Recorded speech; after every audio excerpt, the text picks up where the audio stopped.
네, 여러분 안녕하세요. 2024년 3월 5일 화요일 노영희 뉴스 인사이다 시작하겠습니다.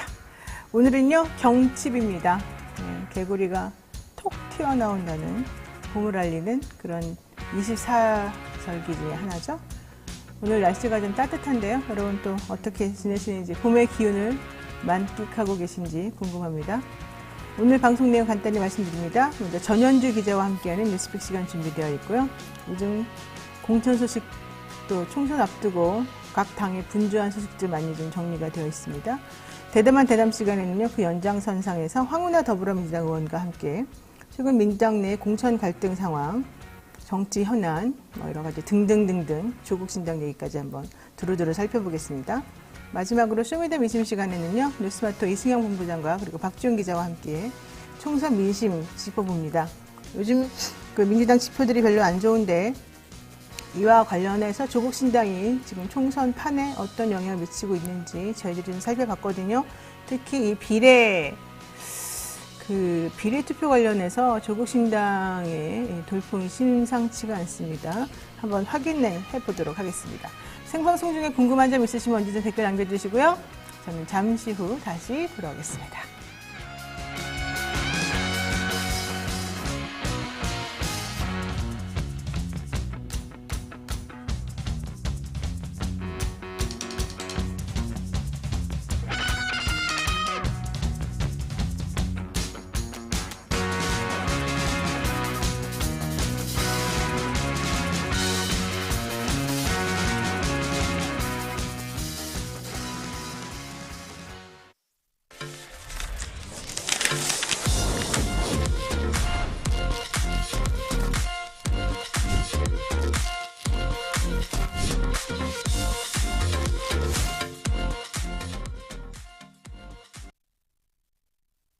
네, 바쁜 아침 이것만은 알아야 된다. 여러분들께 중요한 내용을 엄선해서 뉴스로 전해드리는 그런 시간이죠. 듣기만 해도 이해가 쏙쏙 되는 시간입니다. 오늘은 전현주 기자와 함께하겠습니다. 어서 오십시오. 네, 안녕하세요. 네, 요즘 정치 뉴스, 특히 선거 관련 내용을 얘기를 안 하면 또 입안에 가시가 돋치는 그런 시즌이 됐습니다. 이준석 개혁신당 대표 그리고 이낙연 새로운 미래 대표 같이 연합하기로 한 지 11일 만에 갈라서면서 동시에 지역구 출마를 어제 공식 선언했습니다. 네, 네, 그 얘기 한번 해볼까요? 네, 이준석 개혁신당 대표는 예고했던 대로 경기 화성 을에 출사표를 던졌습니다. 이 대표는 특별법 제정을 통한 동탄 교육특화지구 지정, 경기 남부 소재 과학고등학교 설립, 동탄발 SRT 노선 확보 등을 공약으로 내세웠습니다. 특히 용인갑의 양향자, 화성정의 이원욱 의원과 공동 전선을 구축해서 개혁신당의 반도체 벨트 공략 의지를 강조했습니다. 또 상대적으로 동탄에 연고가 없는 이 대표는 동탄에서 오래 활동한 다른 후보들의 공약도 적극적으로 차용하고 발전시키겠다고 언급했습니다. 한편 이 대표는 이날 국민의힘 공천에 대해서도 언급했는데요. 이 대표는 지금 여당을 보니 험지일수록 정치 신인을 영입해서 내보내는 식으로 선거를 치르려고 하는 것 같은데 그건 비겁한 선택이라면서 만약 경기 남부에서 선거를 진심을 다해 치러볼 생각이 있다면 바쁘겠지만 할 일 다 하고 여기에 나오라고 한동훈 위원장에게 말했습니다. 이에 한 위원장은 저를 향해 말하는 사람이 매우 많다. 하나하나 굳이 언급할 필요가 있을까라고 일축했습니다. 같은 날 한 차례 회견을 연기했던 이낙연 대표는 광주 출마를 공식화했는데요. 이 대표는 광주 시민 여러분이 오랫동안 사랑하셨던 진짜 민주당의 정신과 문화를 되살려 놓겠다면서 김대중 노무현 정신을 지키고 시대에 맞게 성숙시키겠다고 출사표를 던졌습니다. 아직 광주의 어떤 지역구로 출마할지는 정해지지 않았는데요. 개혁신당 양향자 의원이 빠진 광주 서을과 민영배 의원이 광주 현역 중 유일하게 공천받은 광산을이 유력하게 거론되고 있습니다. 특히나 이날은 임종석 전 비서실장이 민주당에 잔류하기로 결정하면서 사실상 새로운 미래로의 입당이 무산됐던 날인데요. 그만큼 이낙연 대표는 독자 행복에 조금 더 속도를 내겠다는 뜻으로 풀이되고 있습니다. 네, 이준석 대표 노원에서 계속 그동안에 정치활동 하다가 3번 연속 고배를 마시고 대구 왔다 갔다 하더니 결국 화성에 좀 정착을 하려는 모습입니다. 근데 화성이 전국 229개 자치단체 중에서 가장 젊은 도시라고 합니다. 평균 연령이 36.6세라고 하는데 본인하고 좀 잘 맞는 것 같기도 해요. 그런데 여기가 보니까 대기업 등 풍부한 일자리가 많다. 여기가 지금 반도체 벨트로 같이 한번 3명, 양향자, 이원욱, 그리고 이준석 이렇게 지금 3명이 좀 연합해서 뭔가 해보겠다는 거잖아요. 그에 비하면은 이제 이낙연 대표는 좀 이미지가 같이 출마 선언하긴 했습니다만 좀 약간 올드한 이미지이긴 합니다만 어쨌든 중요한 거는 이낙연 대표랑 같이 공식 그 출마 선언하면서 또 둘의 매치 물론 뭐 지역은 다릅니다만 어떻게 될지 모르겠습니다. 여기에 지금 임종석 전 비서실장이 좀 배신자 이미지로 이낙연 대표 측에서 이제 기분 나빠하는 것 같은데 어떻게 될 것 같아요? 분위기상. 네, 이런 거 물어보는 게 좀 민망하긴 한데.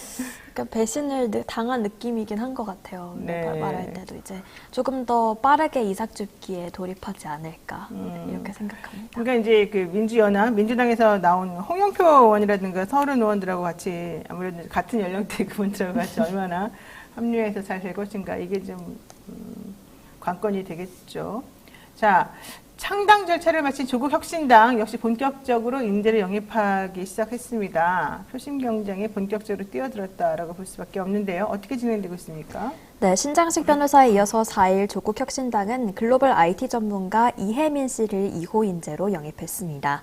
이혜민 씨는 구글 본사 시니어 프로덕트 매니저를 역임한 후 현재 스타트업 기업을 운영하고 있는 워킹맘인데요. 이혜민 씨는 조국혁신당에서 무엇보다도 신속하게 연구개발 예산을 정상화하는 일부터 뛰어들겠다고 각오를 다졌습니다. 또한 과학기술계 누구도 동의하지 않는 카르텔 담론과 연구개발 예산의 대폭 삭감은 시대착오적인 생각에서 가능했던 참사라며 윤석열 정부의 R&D 분야 예산 정책을 전면으로 비판했습니다. 조국 대표는 윤석열 정권의 조기 종식을 내세워서 정권 심판론을 연일 부각하면서 지지율을 끌어올리고 있는데요. 실제 오늘 발표된 저희 미디어토마토 여론조사 결과 비례대표 투표를 어느 정당이 하겠는지 묻는 질문에 조국신당이 21%를 기록했습니다. 2주 전과 비교하면 11.6%포인트나 급등한 수치였는데요.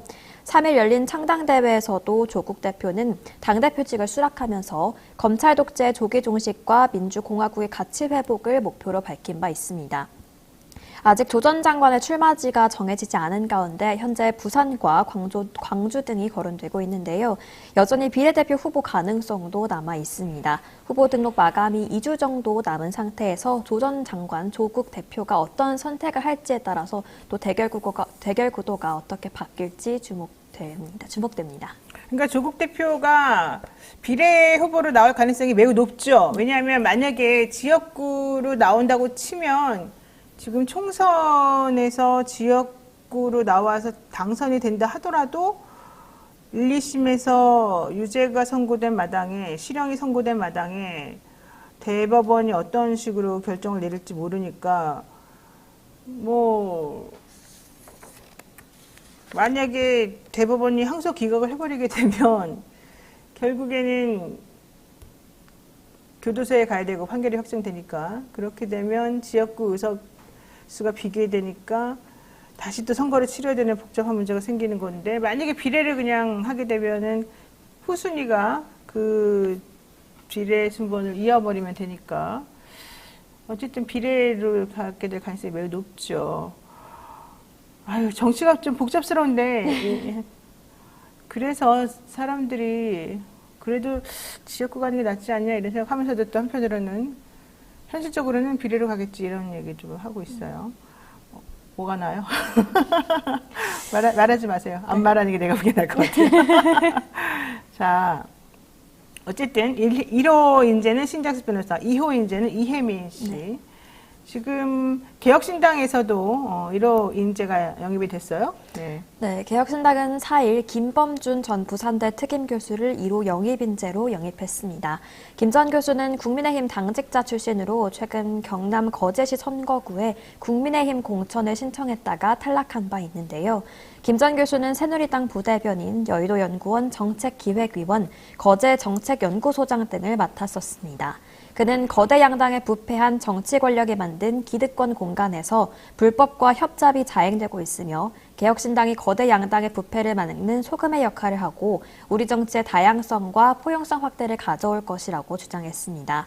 또 이어서 개혁신당이 상대적으로 약한 PK 지역에서 일정 부분 역할을 할 것이라며 거제시 출마 의사를 밝혔습니다.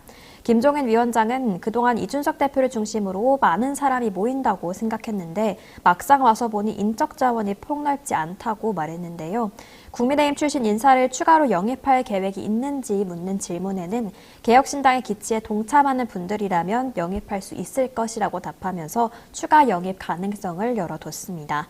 특히나 현재 국민의힘 PK 지역에서 현역 의원들이 탈락하고 있는 사태가 벌어지고 있는 만큼 이 시기와 맞물려서 이삭줍기에 나설 것이란 전망이 나오고 있습니다.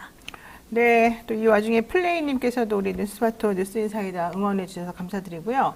어쨌든 개혁신당도 결국에는 IT 인재라고 할 수 있겠습니다만 김범준 부산대 특임교수 영입인재로 모셨군요. 근데 이분은 새누리당 부대변인 여의도연구원 정책기획위원 거제정책연구소장 등등을 맡아서 결론적으로는 기존의 국민의힘 사람을 영입한 거 아니겠어요? 그렇죠. 이거는 무슨 뜻일까요? 국민의힘 출신 인사를 추가로 영입할 수 있다. 이제 이렇게 되는 건데, 그렇게 되면은 국민의힘 쪽에서 좀 뭔가 이렇게 좀 보폭을 넓혀보겠다. 이런 뜻도 되는 것 같은데, 재밌네요. 자, 게다가, 국민의힘 공천도 한번 얘기를 해보겠습니다. 지금 상대적 우세 지역이 서울 강남하고 영남권 지역인데, 여기 지금 공천 결과 아직 안 나왔지 않습니까? 네, 맞습니다. 근데 여기에 대해서 국민 추천제를 도입하기로 했다고요? 네, 국민의힘 공천관리위원회는 4일 서울 강남권과 영남권 중 2곳에서 3곳 정도는 국민추천제를 도입하기로 했습니다. 정영환 공천관리위원장은 국민추천제는 최대한 많으면 2-3곳이 될 것이며 몇 개로 할지는 두고 경론 중이라며 대상 지역이 정해졌는데 내일 다시 토론하기로 발표했습니다. 영남권 중에서도 아주 중요한 데는 들어가야겠죠 라고 말했는데요. 현재까지는 서울 강남권에서는 서울 강남을이 유력하게 거론되고 있고 영남권에서는 TK와 PK 각각 한 곳씩 포함될 가능성이 거론되고 있습니다. 정 위원장은 선정 방식에 대해서 절충형이 될 것 같다고 말했는데요. 시간이 얼마 남지 않았다는 점을 근거로 들면서 국민추천제라는 취지를 살리되 가능한 단촐하게 진행하겠다고 밝혔습니다. 구체적인 설명을 요구하는 질문에 정 위원장은 심플하게 갈 것이라고 부연했습니다. 한동훈 비대위원장이 국민추천제 등 공천 과정에서 청년 세대가 정치를 효율적이고 실질적으로 참여할 기회를 높이기 위해 노력하겠다거나 실력 있는 분들이 여러 이유로 도전하기 어렵다면 우리 입장에서 국민들의 선택을 받기 좋은 곳, 잘 봐주신 곳을 그냥 비우겠다는 것이라고 말했었는데요. 이처럼 국민추천제 도입 명분을 이렇게 언급한 만큼 청년과 정치 신인에게 혜택이 갈 것이라는 예상이 나오고 있습니다. 우선적으로 거론되는 서울 강남을은 박진 전 장관과 이원모 전 대통령실 인사비서관이 지원했었다가 현 정부 핵심 인사들이 양지 출마 논란이 일자 박 전 장관은 서울 서대문을로, 이 전 비서관은 용인 갑으로 지역구를 옮긴 상태입니다. 중진 페널티와 신인 가산점에도 불구하고 현역 의원들이 대거 공천을 받으면서 국민의힘 공천은 계속해서 혁신 없는 현역 불패라는 지적이 제기돼 왔는데요. 실제 어제 기준으로 국민의힘 지역구 현역 의원 90명 중 13명만이 교체가 확정되면서 교체율은 14.4%에 그쳤습니다. 이번 국민추천제를 통해서 다양한 연령과 사회적 배경을 가진 정치 신인을 뽑겠다는 의미로 해석되고 있습니다. 네, 어쨌든 그 김건희 특검법에 대한 투표 이후에 벌어지고 있는 이 공천 결과 국민의힘도 썩 매끄럽지는 지금 않은 상황이라서 조금 상황을 지켜봐야 될 것 같기는 합니다만 분신을 시도한 건도 지금 있고 삭발식도 당사 앞에서 거행되고 있고 사실은 국민의힘도 매우 시끄러운 상황이긴 합니다. 그런데 지금 중요한 부분이 바로 서울 강남권, 그다음에 영남권, TK, PK 이런 곳이어가지고 좀 상황을 지켜봐야 될 것 같긴 합니다만은 정치 신인이 사실 별로 없잖아요. 여기가 지금 현역 불패도 있고 지금 국민의힘이 그런데 또 광주에는 8곳이나 전부 다 후보자를 확정했다면서요? 네, 3일 국민의힘 광주시당에 따르면 네. 국민의힘 공천관리위원회는 지난달 29일 호남권 출마자 면접을 실시해서 광주 서구을, 북구갑, 북구을, 선거구 3곳의 단수 후보를 결정했습니다. 서구을에는 김윤 전 대우자동차 세계경영기획단장, 북구갑에는 김정명 국민의힘 광주시당 부위원장, 북구을에는 문화예술 분야 인재로 영입된 양종하 한뼘 클래식기획 대표가 각각 공천됐는데요. 이로써 국민의힘 광주시당은 지난 2008년 제18대 국회의원 선거 이후 16년 만에 광주 8개 선거구에서 모두 후보자를 공천했습니다.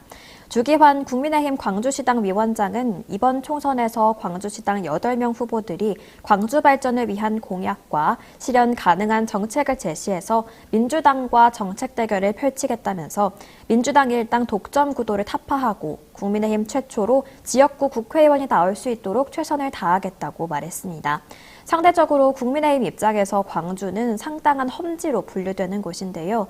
이번 총선에서 국민의힘은 광주와 전남에서 각각 한 석씩 확보해서 총 2석 이상 당선을 목표로 하고 있습니다. 네, 댓글 좀 읽어볼까요? 조국신당 관련해가지고 댓글들이 좀 있습니다. 정이슬님, 지역구로 나오면 당선될 확률이 전혀 없으니 비례로 나오는 게 맞습니다. 이렇게 말씀하셨고, 최정규님은 조국 대표는 비례로, 신장식 변호사는 지역구로 나오는 게 맞지 않을까요? 이런 얘기도 있는데요. 또 여기에 반해서 오글린유님은 지역구도 비례도 민주당 몰빵해야 됩니다. 이런 얘기도 지금 하고 계십니다. 금간 기동소방님은 이렇게 되면 조국개혁신당 의미가 별로 없는 거 아닙니까? 뭐 이런 얘기도 지금 하고 있고요. 명명님, 여론도 이상합니다. 이재명 대표는 곽상원 후보 종로 가신 걸, 종로 지원 유세 간 거를 왜 한마디도 방송에서 안 말합니까? 이런 얘기도 지금 하고 있는데요. 그러니까는 기본적으로 지금 그거 같아요. 아무리 비례 정당이라 하더라도 지역구를 내놓지 않으면은 전체적으로 그 동네에서는 별로 회자가 되지 않으니까 바람을 좀 더 일으키기 위해서는 지역구에도 후보 좀 내주는 게 좋겠다. 이런 의미에서 지역구도 내고 비례도 내달라. 이제 이런 취지가 좀 있는 것 같으니까 그런 의미에서 오히려 좀 절충을 해달라. 이런 얘기도 있는 것이고, 언론이 조금 공정하게 해달라. 이런 얘기도 있는 것 같고, 그런 것 같습니다. 네, 오늘 여기까지 해야 될 것 같습니다. 전현주 기자 수고 많으셨어요. 네, 고맙습니다. 생방송 댓글 참여 계속해서 부탁드리고요. 저는 잠시 후 대담한 대담으로 돌아오겠습니다.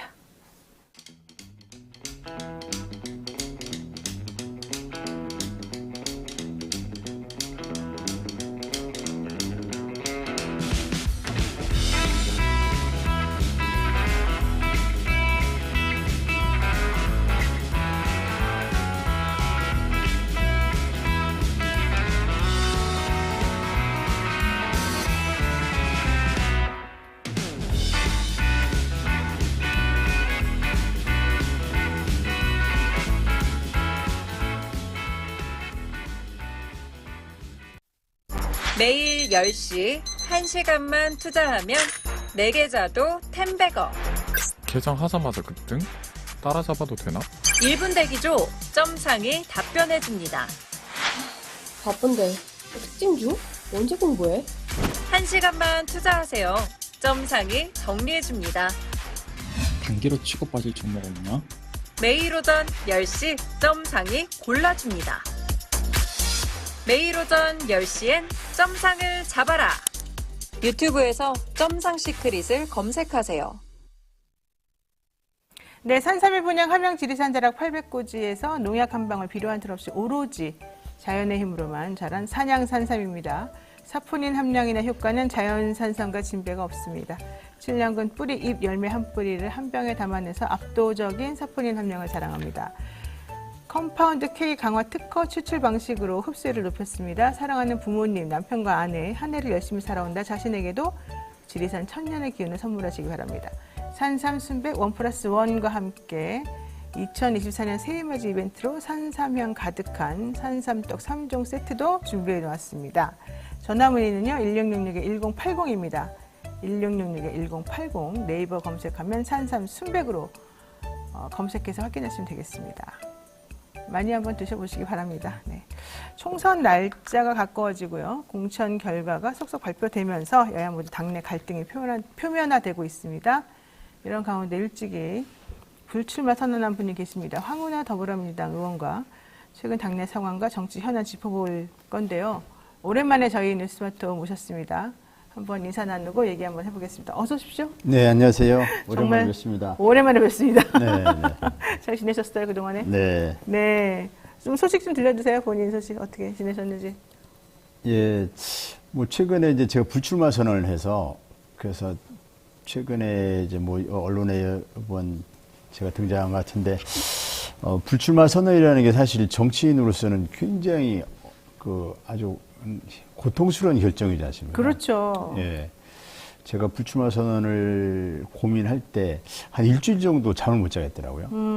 그게 뭐 저 혼자의 문제가 아니고 그간 저와 함께 특히 이제 지역구 의원의 경우에 지역구에서 같이 활동해 온 당원들 지휘자들이 있는데 그렇죠. 예, 그분들이 오로지 이제 황운하 의원을 재선을 만들어 보자. 제가 이제 초선이었으니까 재선을 만들어 보자 하면서 그분들이 아무 조건 없이 뭐 아무런 뭐 보상 없이 정말 열심히 뛴 분들이거든요. 민주당이 좋아서 또는 뭐 황운하 의원 개인의 어떤 점이 좋아서 뭐 이런 각자의 이유들을 가지고 정말 열심히 뛰셨던 분들인데 그런 분들에게 불출마라고 하는 그 단어 자체를 꺼내기가 너무 힘이 든 겁니다. 그렇죠. 사실은. 예. 그리고 제가 불출마를 일찌감치 암시를 했더라면 그분들이 또 뭐 짐작도 하고 그랬을 텐데 뭐 그분들이 전혀 예상을 못했고 저도 이제 불출마 선언을 할 것이라고는 생각을 못했었거든요. 아, 그럼 예. 중간에 변수가 생겨서 이런 결단 내리신 네, 거군요. 네, 네. 그래서 저도 굉장히 고통스러운 결정이었고 그래서 이제 뭐 사실 힘든 좀 시간들을 보냈었습니다. 그래서 잘 지낸 건 아니었습니다. 아, 그렇군요. 네. 뭔가 되게 고뇌의 차 모습이네요. 그런데 얼굴은 굉장히 편안해 보인다고. 예, 지난주 지역에 갔더니 좀 얼마나 힘드시냐고 이렇게 안부 인사를 물으면서도 근데 얼굴이 편안해 보인다 이런 말씀하시는데 일단 뭐 결심을 하고 난 다음에는 좀 마음을 비웠다 할까요? 좀 뭘 내려놓으니까 그러니까 또 편안해지긴 했는데 그 과정은 굉장히 힘들었습니다. 또 이제 최근에 우리 민주당이 참 위기이지 않습니까? 네. 참 생각하기도 끔찍한 일인데 만에 하나 국민의힘이 과반이 된다면 이게 어떤 일이 벌어질까 이런 걸 생각하면 막 너무 아찔하니까 네. 그러니까 그런 상황을 그전에는 이제 전혀 생각을 안 했지 않습니까? 이제 민주당이 당연히 과반이 되고, 과반을 넘기되 어느 정도의 의석수를 확보할 것인가, 뭐 여기에 그 관심이 있었는데, 그런데 이러다가 국힘이 과반이 되는 거 아니냐, 뭐 이렇게 그런 걱정을 해야 되니까, 사실 그런 걱정은 제 개인의 뭐 출마 불출마보다 훨씬 더 이제 큰 문제고, 지금 윤석열 정권이 이렇게 막 완전히 뭐 공정과 상식, 법치주의를 내세워 놓고 가장 불공정하고 가장 비상식적이고 법치주의를 완전히 파괴한 이런 정권인데 여기에 입법부마저 그쪽으로 넘어간다 이렇게 생각하면은 이 나라가 이제 어떻게 될 것인가 막 아찔하거든요. 그래서 그런 것 때문에 저는 비록 불출마했지만 이게 우리 절체절명의 과제가 윤석열 쪽, 국힘 쪽이 과반이 되는 거는 반드시 저지해야 된다. 이제 뭐 이런 생각을 하다 보니까 좀 고민이 많이 있는 상황입니다. 그러니까 많은 분들이 왜 불출마하시게 된 거야? 뭐 이렇게 물어보시니까 또 어떤 분들이 재판하시니까 그렇죠? 뭐 이래요. 사실 이제 결정적인 계기가 된 것은 아무래도 이제 1심 재판이죠. 예, 1심 재판이 저는 뭐 사실 이른바 울산 사건을 가지고 1심 재판을 받았는데 돌이켜서 생각해 보니까 제가 너무 방심했던 거 아닌가 이런 후회가 좀 됩니다. 사실 초기에 이렇게 말이 안 되는 기소를 어떻게 검찰이 할 수 있을까 생각하면서 네. 저는 변호사 없이도 이것은 재판받을 수 있다. 아마 재판 진행 과정에서 재판부 검찰이 공소유지를 포기할 수도 있을 것이다. 너무 황당한 그런. 그렇게 생각하셨어요, 실제로? 예. 그런데 제가 좀 잘못 판단했던 것 같고, 이게 진행 과정을 보니까 그 공판장에 출석하는 공안검사들만 해도 한 10대 명이 출석을 하면서 이 사람들이 그러니까 아주 그 영악한 공안검사들, 그리고 사건 조작의 어떤 그 DNA가 몸에 이게 아주 체화되어 있는 것 같은 느낌이 드는 그 공안검사들이 이 없는 사실을 막 만들어내더라고요. 그래서 재판 받으면서 좀 아찔한 생각이 들었어요. 와, 이렇게 사건을 만들어내는구나. 이게 공안검사의 사건 조작 이런 거구나. 이런 것을 제가, 좀 위험하다 이런 생각을 가지면서 그때 비로소 변호사를 좀 대응을 하고 했는데 좀 때늦은 감이 있더라고요. 그때 초기에 재판부에게 잘못 심증을 형성하게 한 거 아닌가라는 생각과 그때 초기에 그 재판 대응을 약간 제가 좀 방심한 탓에 핵심적인 증인들에 대해서 검사들이 막 거의 유도신문이라든지 뭔가 사전에 조작에 의해서 허위 증언을 하는 것 같은데라는 그런 것을 효과적으로 저지하지 못한 측면이 있었어요. 그럼에도 불구하고 저는 재판부를 믿었죠. 그렇지만은 그에 반대되는 그 변호인 측의 어떤 이런 걸 통해서 충분히 재판부가 무죄를 선고할 것이다라고 저는 믿었거든요. 근데 재판부가 이걸 제대로 검찰의 거짓말을 제대로 걸러내지 못하더라고요, 결국. 그래서 아주 충격적인 재판 결과가 나왔거든요. 그래서 그것이 혹시라도 총선 과정에서 국민의힘 쪽이나 보수 언론들이 민주당을 공격하는 소재로 활용되면 민주당의 전체 판세에 부정적인 영향을 줄 수도 있다. 이런 것 때문에 제가 고민을 했었습니다. 예, 그때부터 이게 만약에 저쪽에서 공격을 하는데 물론 이제 당연히 방어를 할 수 있고 또 정면 돌파할 수 있고 이럴 수 있지만 그러나 이것이 당의 전체적인 판세나 당의 총선 승리에 조금이라도 부담이 되는 것 아닌가라는 거에 대한 고민이 사실 그때부터 좀 있었죠. 그런데 그럼에도 불구하고 맞아, 이거는 검찰의 어떤 조작된 수사, 조작된 기소였고 법원이 오판할 수 있고 대한민국은 무죄 추정의 원칙, 헌법상 무죄 추정의 원칙이 지켜져야 되고 1심, 2심이 비록 유죄가 나온다 하더라도 무죄가 추정이 돼야 되고 또 우리 민주당도 임혁백 공관위원장도 말씀하신 것처럼 무죄 추정의 원칙을 적용해야 되기 때문에 1심, 2심 유죄라고 그래서 그것이 공청 과정에서 불이익을 준다는 당원 단계가 어떤 규정도 없거든요. 검증 단계에서든 공청 심사 단계에서든 1심, 2심, 하급심이 유죄가 나왔다고 그래서 그에 가지고 불이익을 주는 규정이 없기 때문에 제가 만약에 끝까지 그 당에 나는 그 당원 당규 어디에도 해당되지 않고 불이익을 받는 규정이 없고 또 지역구에서 내가 승리할 수도 있고 즉 경쟁력도 충분하고 이러저러 하기 때문에 내가 끝까지 최소한 경선을 통해서라도 후보가 되어서 싸워야 되겠다 이렇게 한다면 그 후보가 됐을 수도 있겠죠. 그런데 그것이 그 과정에서 당에 부담을 줄 수도 있을 것 같고 또 그 과정에서 우리 당이 좀 공천 과정에서 제가 불출마 선언할 즈음에 여러 가지 갈등, 혼란, 분열 사항이 많이 이렇게 노정이 됐었거든요. 그래서 그런 부분에서 저까지 좀 부담되는 상황이 발생하면 좀 당에 부담을 줄 것 같다 해서 또 이제 이 공천 과정이라는 게 누군가는 좀 헌신하는 모습도 좀 있어야 됩니다. 제가 하필이면 헌신해야 되냐는 데 대해서 저도 좀 제가 엄청나게 이렇게 이타적인 존재도 아니고 제가 꼭 그렇게 해야 되는가에 대해서 참 고민이 많았지만 또 누군가는 희생 헌신하고 하다 보면 그 사람에게 다음에 어떤 또 기회가 올 수도 있죠. 그래서 또 길게 보고 가자 이런 생각으로. 알겠습니다. 어쨌든 속상하긴 하지만 전체적인 상황을 놓고 봤을 때 내가 그렇게 하는 게 맞겠다고 판단하셨다는 거고요. 자, 어쨌든 일찍이 불출마 선언하신 입장에서 보자면 최근 당내 공천 갈등 상황 보면서 조금 마음이 안 좋으셨을 것 같아요. 민주당에서 탈당한 다음에 곧바로 국민의힘으로 당적을 옮긴 김영주 국회 부의장.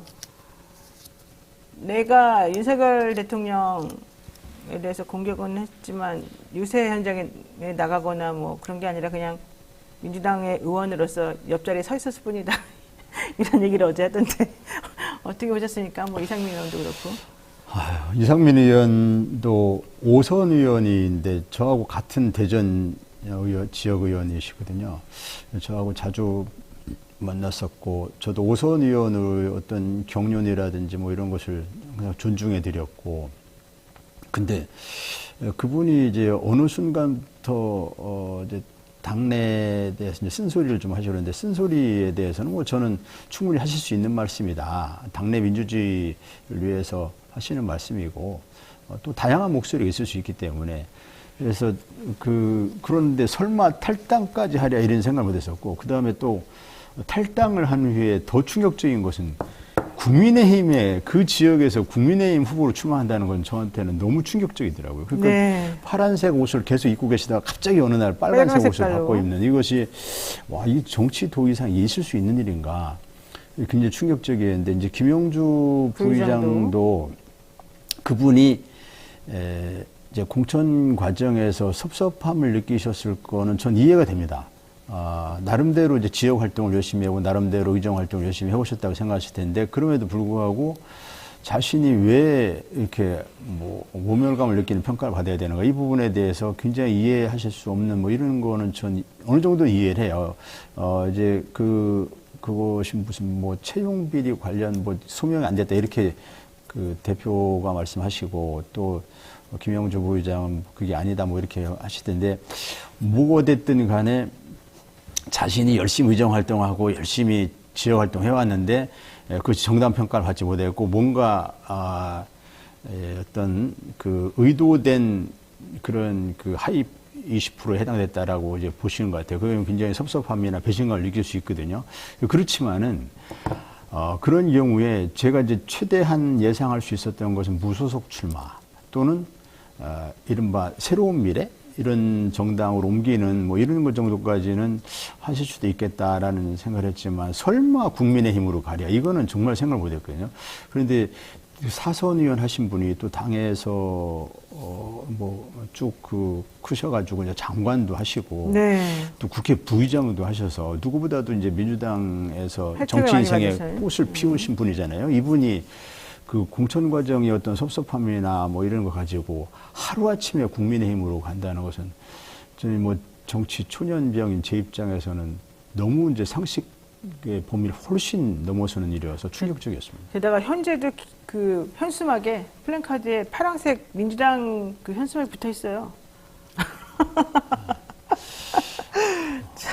정체성에 혼란이 있을 것 같아요. 네. 근데 어쨌든 뭐 본인은 그렇다고 하는 거. 자, 임종석 전 실장은 이제 그 반면에 매우 좀 섭섭해하긴 했지만 갑자기 회군을 했습니다. 당의 결정을 수용하겠다. 이낙연 전 대표하고는 나 탈당하겠다고 약속까지 했다고 하던데, 이건 또 어떻게 보십니까?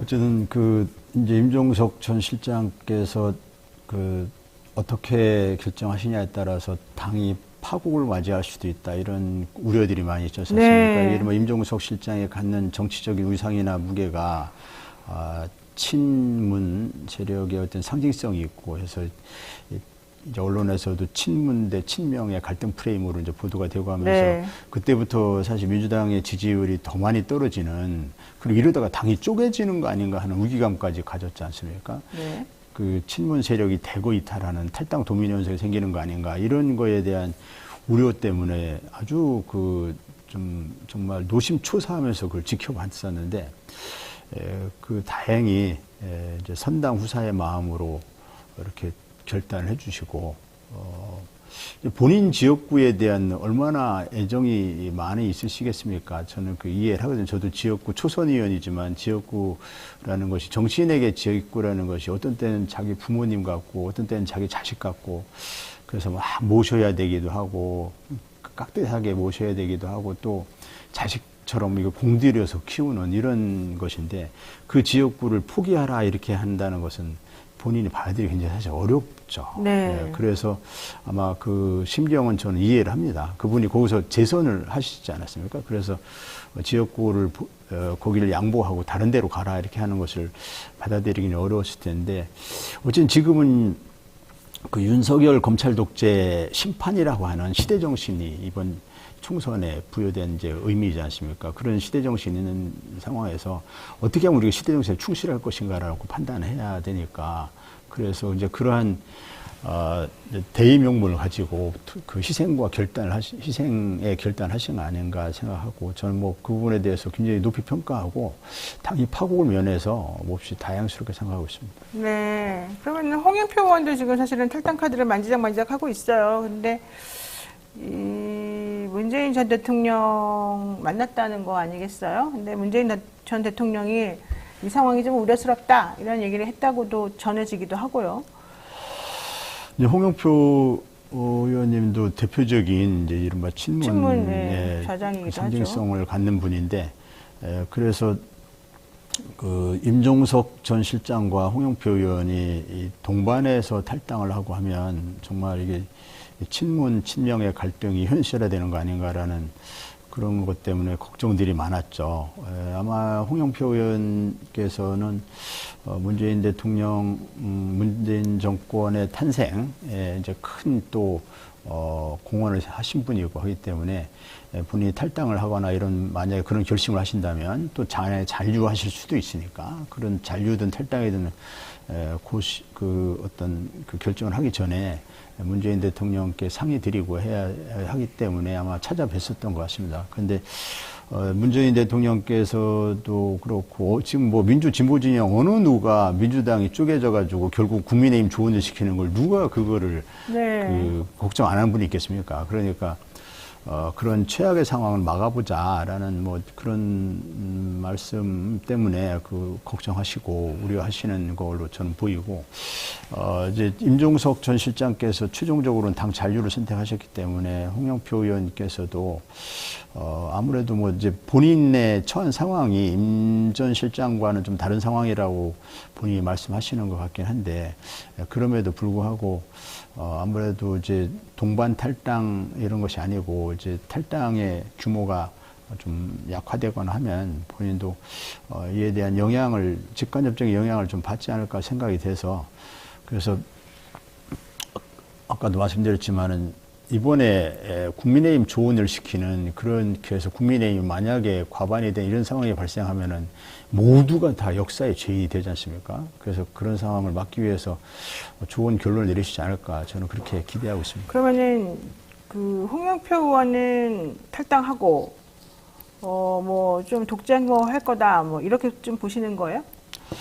아니죠. 저는 뭐 그분이 마지막까지 좀 고심을 거듭한 끝에 잔류하셨으면 제일 좋겠지만, 현실적으로 지금 가장 많은 예측은 이제 그 새로운 미래 측과 새로운 미래 측, 그 다음에 이제 홍영표 의원, 설훈 의원 이런 분들이 연합할 것이다. 연합해서 이른바 뭐 민주연합, 뭐 어떤 형태의 연대를 해서 그래서 그쪽에서 우리가 정통 민주당이다 이런 슬로건을 내세우지 않을까라는 생각은 드는데, 이제 거기가 어느 정도 세력을 갖추고 그 다음에 어느 정도의 국민들의 그 지지를 얻어야 이제 그것이 의미가 있을 텐데, 세력 면에서나 지지도 면에서는 좀 미미할 걸로 저는 예상합니다. 그럴까요? 근데 지금 너무 많이 이제 표가 갈리는 상황이 돼버렸고, 이게 지금 조국 신당이 이제 등장하면서 결과론적으로는 녹록한 상황이 좀 아니게 됐습니다. 제가 조금 있다가 저희 이제 미디어 토마토에서 조사한 그 여론조사 얘기도 좀 하겠습니다만은, 민주당 상황이 여론조사도 그렇고 전체적으로 지금 분위기가 좀 안 좋아졌거든요. 이렇게 되면은 지금 민주당에 계신 분들이 똘똘 뭉쳐도 이 상황이 지금 쉽지가 않을 텐데, 민주당에 계신 분들이 나 섭섭해요 그러고서 나가면서 민주당 막 공격하고 막 분란 일으키고, 안 그래도 원래 4년 내내 계속 시끄러웠잖아요. 그리고 또 대선 기간 동안에 엄청 시끄러웠고, 근데 그거를 해결도 안 한 상태에서 더 시끄럽게 하면서 나가면서 뭐 무소속이든 뭐든지 간에 어쨌든 지금 아까 말씀하신 것처럼 계속해서 저쪽 좋은 얘기만, 그러니까 좋은 일만 시키면서 계속 이렇게 시끄러운 상황을 만들어낸다면 조국 신당이 등장하면서 물론 결이 좀 다르다라고는 하지만 결국 이게 썩 좋은 영향은 안 미칠 것 같아서. 근데 전 조국 신당은 그렇게 분리는 아니라 봅니다. 이제 조국 신당은 일단 그 지역구 후보는 내지 않겠다, 또는 지역구 후보를 낸다 하더라도 1대1 구도를 만들겠다. 그러니까 아마 지역구 후보를 낸다면 호남 지역에서만 내는, 즉 어부지리로 국민의힘 조언을 시키는 건 절대 안 하겠다라는 그런 입장이기 때문에 조국 신당이 아무리 선전한다 하더라도 그 민주당 지역구에 악영향을 끼친 일은 없습니다, 당연히. 네. 근데 결국은 이제 비례를 가지고 민주당 주도의 위성정당의 의석을 얼마나 조국 신당에 가져올 것이냐, 그 문제인데, 그는 이제 민주 진보 진영이 갖고 있는 확보할 수 있는 전체 비례 의석 중에 민주당 위성정당이 몇 개 가져가고 또 조국 신당이 몇 개 가져갈까, 이 차이거든요. 그래서 오히려 이제 그 민주당에 좀 실망하고, 또 민주당이 지난 180석을 가지고 지난 시절에 검찰개혁이나 언론개혁에서 제대로 유능한 개혁을 해내지 못했다는 거에 대한 불만과 아쉬움을 가진 지지자들께서는 뭔가 그 더 강하게, 더 선명하게 윤석열 정권과 싸울 수 있는 이쪽이 있으면 이분들이 소극적으로 생각하던 투표장에 가려고 하는 마음이 더 적극적인 마음으로 바뀔 수가 있거든요. 그럼 이분들이 가가지고 그래, 조국 신당이 윤석열과 더 잘 싸울 거야. 그다음에 검찰개혁을 좀 잘 해낼 거야. 검찰개혁에 대해서 민주당을 견인하는 예인선 역할을 할 거야. 또는 이제 검찰 독재라고 하는 이 아주 그 엄혹한 상황에서 그 얼음 바다를 헤쳐나가는 쇄빙선 같은, 항로를 개척해 나가는 쇄빙선 같은 역할을 할 거야. 이렇게 하기 때문에 나는 그 정당을 지지해야 돼, 이렇게 생각하는 분들이 투표를 망설이다가 아유, 민주당한테 나도 실망했어, 나 투표하기 싫어, 이렇게 생각하던 분들을 투표장으로 나오게 하는 이런 역할을 충분히 할 수 있고, 그럼 그분들이 나와서 그래, 조국 신당한테 이런 역할 한번 기대해 보자. 물론 조국 신당이 아마 뭐 정말 기적 같은 그런 선전을 하면은 이제 조국 지금 대표가 됐지만 조국 혁신당의 대표가 목표 의석을 10석으로 생각했거든요. 10석으로 잡았는데 지금 여론조사의 흐름을 보면 10석도 가능하지 않을까라는 뭐 그런 분석도 하더라고요. 그 10석, 그래서 어쨌든 목표 의석을 이룬다 하더라도 10석이거든요. 10석 가지고 일을 하는데 한계가 있죠. 결국 민주당이 중심이 되어야 하는데 민주당만으로 이게 잘 안 되더라. 민주당이 워낙 이제 항공모함 같은 데니까 스펙트럼이 넓으니까 민주당이 뭐 하나 의사결정을 하려면 아주 굶떠요. 또 강하고 선명하지 못해요. 네. 거기서 이제 조국 혁신당이 모종의 역할을 한다 보면 그건 민주당과 조국 신당의 윈윈 결과되고 전체 민주진보 진영의 파이를 키우는 역할을 할 수 있기 때문에 조국 혁신당을 지지하는 지지자들이 그 투표장에 나와서, 그렇지 않으면 이분들이 투표장 안 나올 수도 있어요. 민주당에 나 실망해가지고 그렇다고 내가 국힘 지지할 수는 없고 나 투표를 포기할 거야. 아니 모르겠다 하고 투표를 포기하는 분들이 조국 혁신당에 대한 기대를 가지고 투표장에 나왔을 때 이분들이 나와서 비례에 조국 혁신당만 찍고 지역구는 안 찍을, 난 투표 안 할 거야, 이러지는 않을 거거든요. 결국 그러면 그분들이 국민의힘 후보가 아닌 민주당 후보를 찍을 수밖에 없기 때문에 민주당 지역구 승리에 도움이 된다. 네. 네, 그렇게 봐야지 이거를 그쪽이 민주당 의석을 가져가는 거야, 이렇게 볼 일은 아니라고 봅니다. 그러니까 조국 신당에 비례 투표하러 나와서 어쨌든 지역구도 찍을 테니까 그럼요. 민주당도 찍을 것이다. 그래서 네. 조국 혁신당의 약진이 민주당에 결코 해가 되는 것이 아니다. 지역구 승리에 도움이 된다. 네. 지금 이제 특히 수도권이라든지 충청권 이런 데는 박빙이지 않습니까? 이런 상황에서 우리가 어떻게 하면은 민주 진보 진영 쪽에 그쪽에 투표할 수 있는 분들을 최대한 투표장에 많이 끌어내느냐. 네. 이게 결국 관건이거든요. 네. 거기에 조국 혁신당은 전 역할을 하리라고 봅니다. 그래서 조국 혁신당과 민주당은 윈윈할 수 있는 관계이고, 또 지향점도 지난번에 홍익표 원내대표도 그런 얘기를 했었는데 민주당은 아무래도 민생과 경제에 집중할 수밖에 없고, 네. 근데 검찰개혁에 집중하기에는 좀 민주당 의 덩치도 너무 크고 검찰개혁에 대해서는 중도층이 어느 정도의 또 뭐 피로감도 있고 그러기 때문에 네. 그리고 거기 집중할 수 없는데, 또 민주당 지지자 중에 일부 지지자들은 검찰개혁이나 언론개혁에 대해서 굉장히 강하게 요구를 하거든요. 네, 그렇죠. 예, 그런 이슈에 대해서 조국혁신당이 거기에 지금 집중해서 특화된 역할을 할 수 있단 말이죠. 충분히 지향점, 공통의 지향점, 이번 선거 같으면 그 윤석열 검찰 독재 정권 심판이라고 하는 공통의 지향점을 가지면서도 서로의 역할을 이렇게 분담해서 인인할 수 있는 관계가 형성될 수 있기 때문에 그래서 조국혁신당과의 관계는 불필요하게 서로 갈등 관계 만들 필요가 없다. 최근에 보면은 조국 대표도 민주당을 자꾸 응원하는 이런 메시지를 많이 냅니다. 네. 어쨌든 그 조국혁신당이 좀 선명하게 지금 그 메시지를 내고 있기 때문에 그런 그 메시지는 의원님이 그동안 주장해왔던 내용하고 좀 같이 통하는 부분들이 많은 것 같아요. 혹시 그쪽으로 좀 나가실 생각도 있으신 거예요?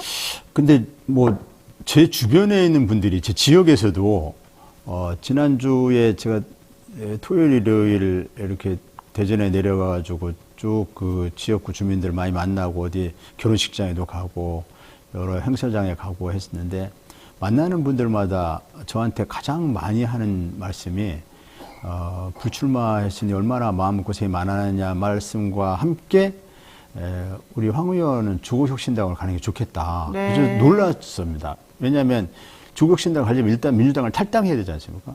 민주당을 탈당하라는 얘기를 민주당 지지자들이 저한테 하는 거예요. 근데 민주당 지지자들이 민주당을 탈당하라는 것이 민주당을 욕하면서 탈당하라는 게 아니고 민주당이 이번에 꼭 그 총선에 승리해야 되고 민주당 응원해달라고 하면서 그러면서 조국혁신당에 가라. 왜냐하면 조국혁신당에 가야 훨씬 더 당신이 그간 제가 이제 검찰개혁 때문에 정치 시작했고 검찰개혁을 가지고 4년 동안 사실 의정활동을 해왔고 그것이 제대로 못하고 실패한 거에 대해서 굉장히 무력감을 느끼고 막 분노감도 갖고 있고 그렇거든요. 그래서 그러한 이제 제가 민주당에서의 그 무력감이라든지 검찰개혁이 좌절되는 과정에서 뭐 동료 의원들 당 지도부에 대한 섭섭한 마음이라든지 뭐 이런 거를 그 지지자들이 잘 알고 있기 때문에 그러한 무력감을 극복해내고 조국혁신당에 가서 한번 제대로 역할을 해봐라.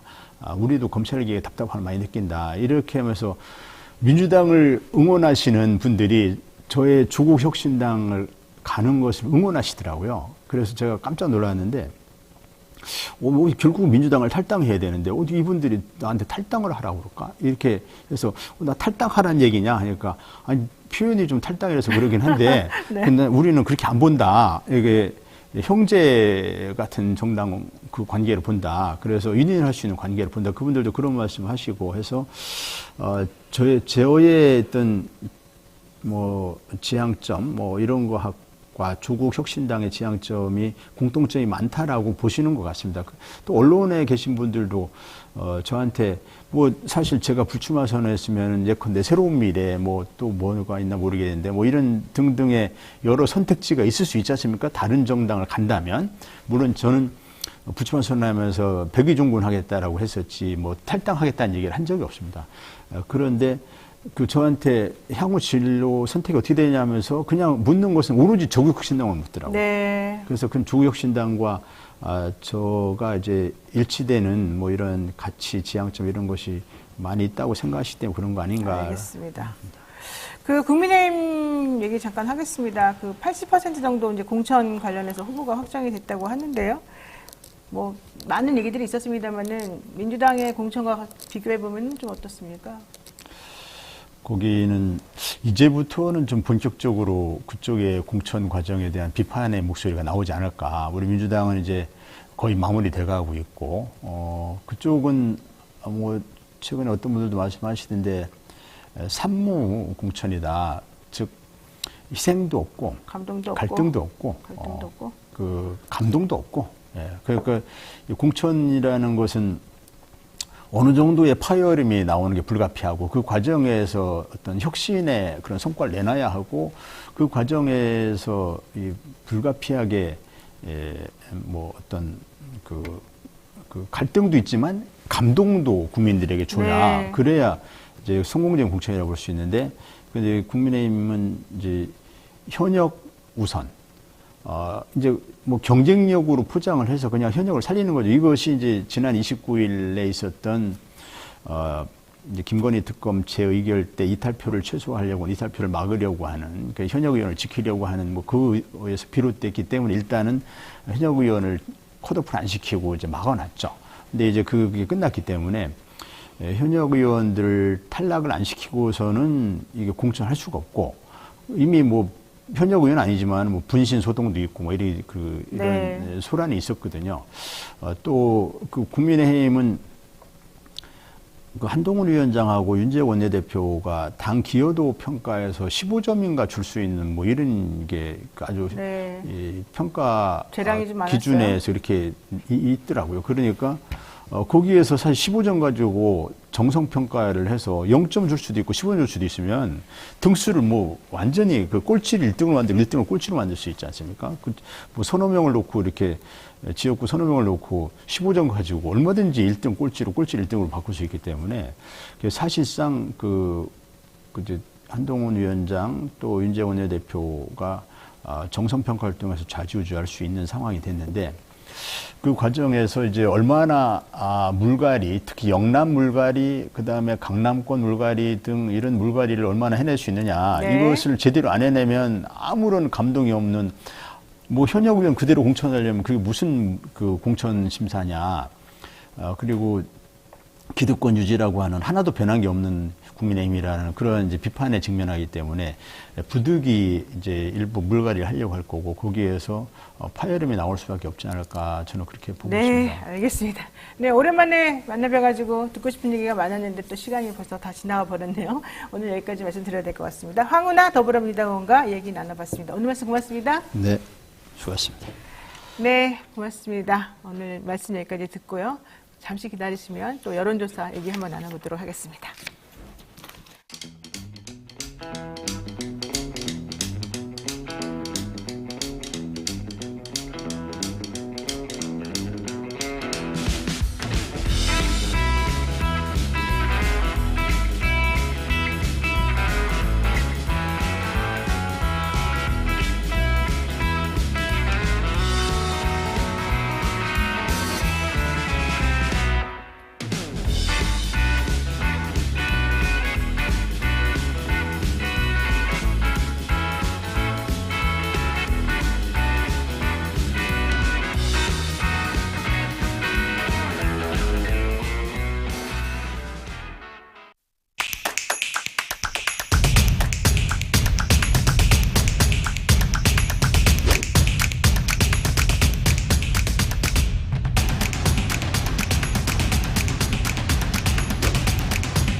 네, 잠시 광고 타임입니다. 소비자 선호도 1위 강화 교동 해풍 맞은 고시이카리 통통쌀 소개 좀 해드리겠습니다.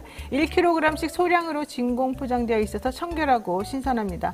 무공해 지역에서 생산된 상등급의 쌀입니다. 깨끗하고 맛과 모양이 좋은 통통쌀. 현재 통통물에서 판매가 되고 있고요. 소비자들 만족도가 매우 높습니다. 저도 먹어봤는데요. 너무 맛있고요. 저희 그 뉴스인사 프라임 2부 그 회원으로 가입하시면 16kg을 여러분들께 드리는데요. 한번 회원 가입하시고 드셔보십시오. 정말 맛있습니다.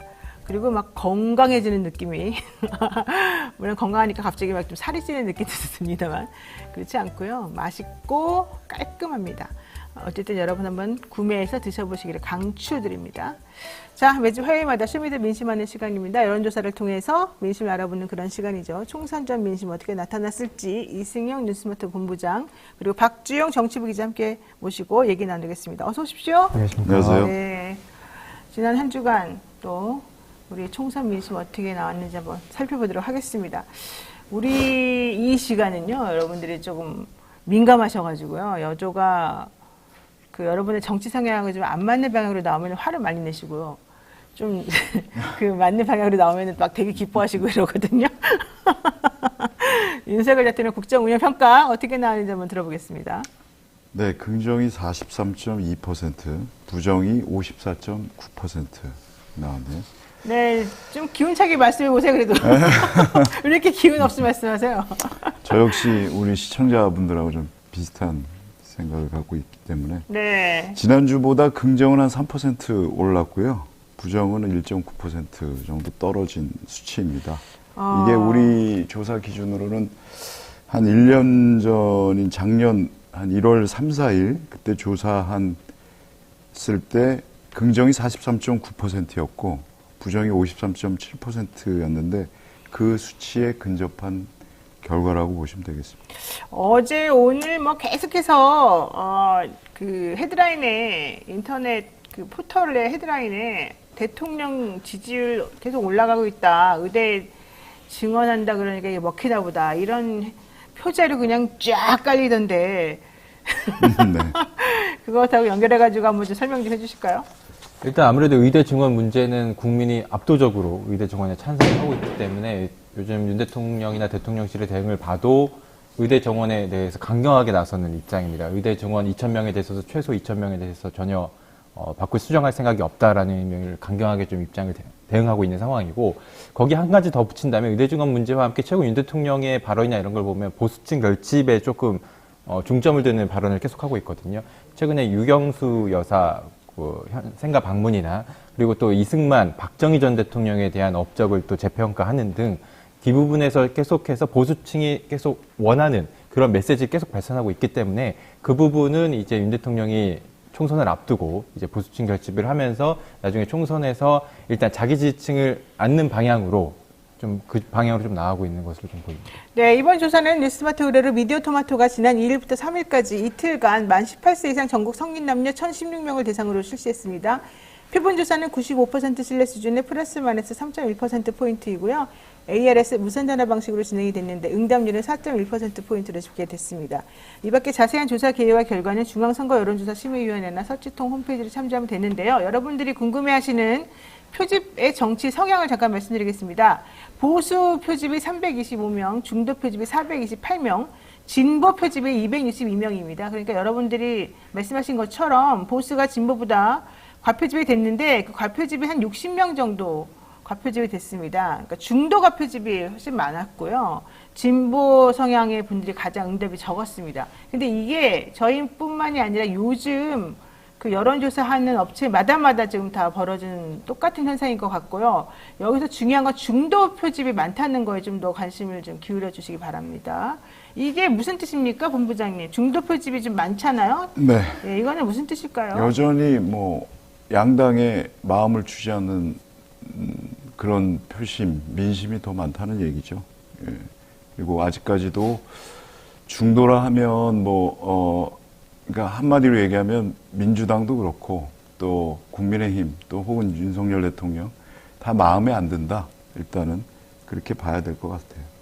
저희 조사에서 윤 대통령 그 국정운영 평가를 보면 중도층에서는 꾸준히 부정평가가 계속 60%대를 유지하고 있거든요. 이번 조사에서도 중도층에서 긍정이 36.8% 그리고 부정이 60.5%로 나타났는데 계속해서 60%를 나타낸 거 보면 중도층은 계속해서 윤 대통령의 비판적인 입장을 갖고 있다. 좀 이렇게 봐도 될 것 같아요. 이게 중도 지지율이 한때 근데 20%대까지 떨어진 적이 있었거든요. 근데 가랑비 옷 젖듯이 이제 서서히 좀 올라왔다. 이것도 좀 봐야 될 것 같습니다. 결국 의사들 파업 가장 큰 영향을 미쳤고 또 김건희 여사 얘기를 안 할 수 없는데 작년 12월 15일 이후에 잠적한 거죠. 거의 사라졌는데 근 80일째 뭐 하고 있는지 모르겠지만 어쨌든 총선 전까지는 절대 노출되지 않을 것으로 보인다. 근데 저는 조금 이거는 좀 봐야 될 것 같아요. 서울이 긍정평가가 48.9%, 부정평가가 49.3%입니다. 그러니까 네. 전체적으로 부정평가가 55.4%인데 서울은 긍정이나 부정이 차이가 없다는 거. 서울 정당 지지도도 이따 말씀드리겠습니다만 비슷합니다. 서울이 지금 국힘 혹은 윤 대통령 지지율이 상당히 많이 올라온 상황이에요. 대전, 충청, 세종도 마찬가지라는 네. 거. 이게 되게 중요한 포인트 같아요. 자, 윤 대통령에 대한 긍정평가 조금 상승하고 아까 말씀하신 것처럼 김건희 여사가 사라졌다. 그 다음에 대통령이 조금 선거 개입이라고 해서 좀 보여지는 측면이 있는데 막 여기저기 민생토론이면 뭐 지역 다니시면서 공약을 남발하고 계시는 거. 네, 공약을 살포하고 있죠. 이거 좀 문제라고 보입니다. 자, 두 번째, 총선이 30여일 남았는데 내일이 선거일이라고 가정하고 지역구 국회의원으로서 어느 당 후보에게 투표할 것이냐 이렇게 물어봤더니 결과가 나왔죠? 네, 지역구입니다. 지역구. 더불어민주당이 44.5%, 국민의힘이 41.2%, 기타 다른 정당이 3.9%, 개혁신당이 3.8%, 새로운 미래 3.1%, 녹색정의당 1.0%. 그러니까 오차범위 내라서 별 의미는 없습니다만 어쨌든 더불어민주당이 조금 높게는 나왔네요. 네, 여기서 근데 좀 눈여겨볼 만한 게, 무당층이 현저하게 줄었어요. 그러니까, 불과 한 2달 전만 해도 한 10% 이상 무당층이 나왔거든요. 근데 무당층이 원래 선거가 다가오면 무당층이 좀 사라지고 있긴 한데, 사라지는 게 정상이긴 한데, 2% 미만으로 떨어졌습니다. 이 무당층이. 근데 이 무당층 표심이 민주당보다는 국민의힘으로 많이 옮겨갔다.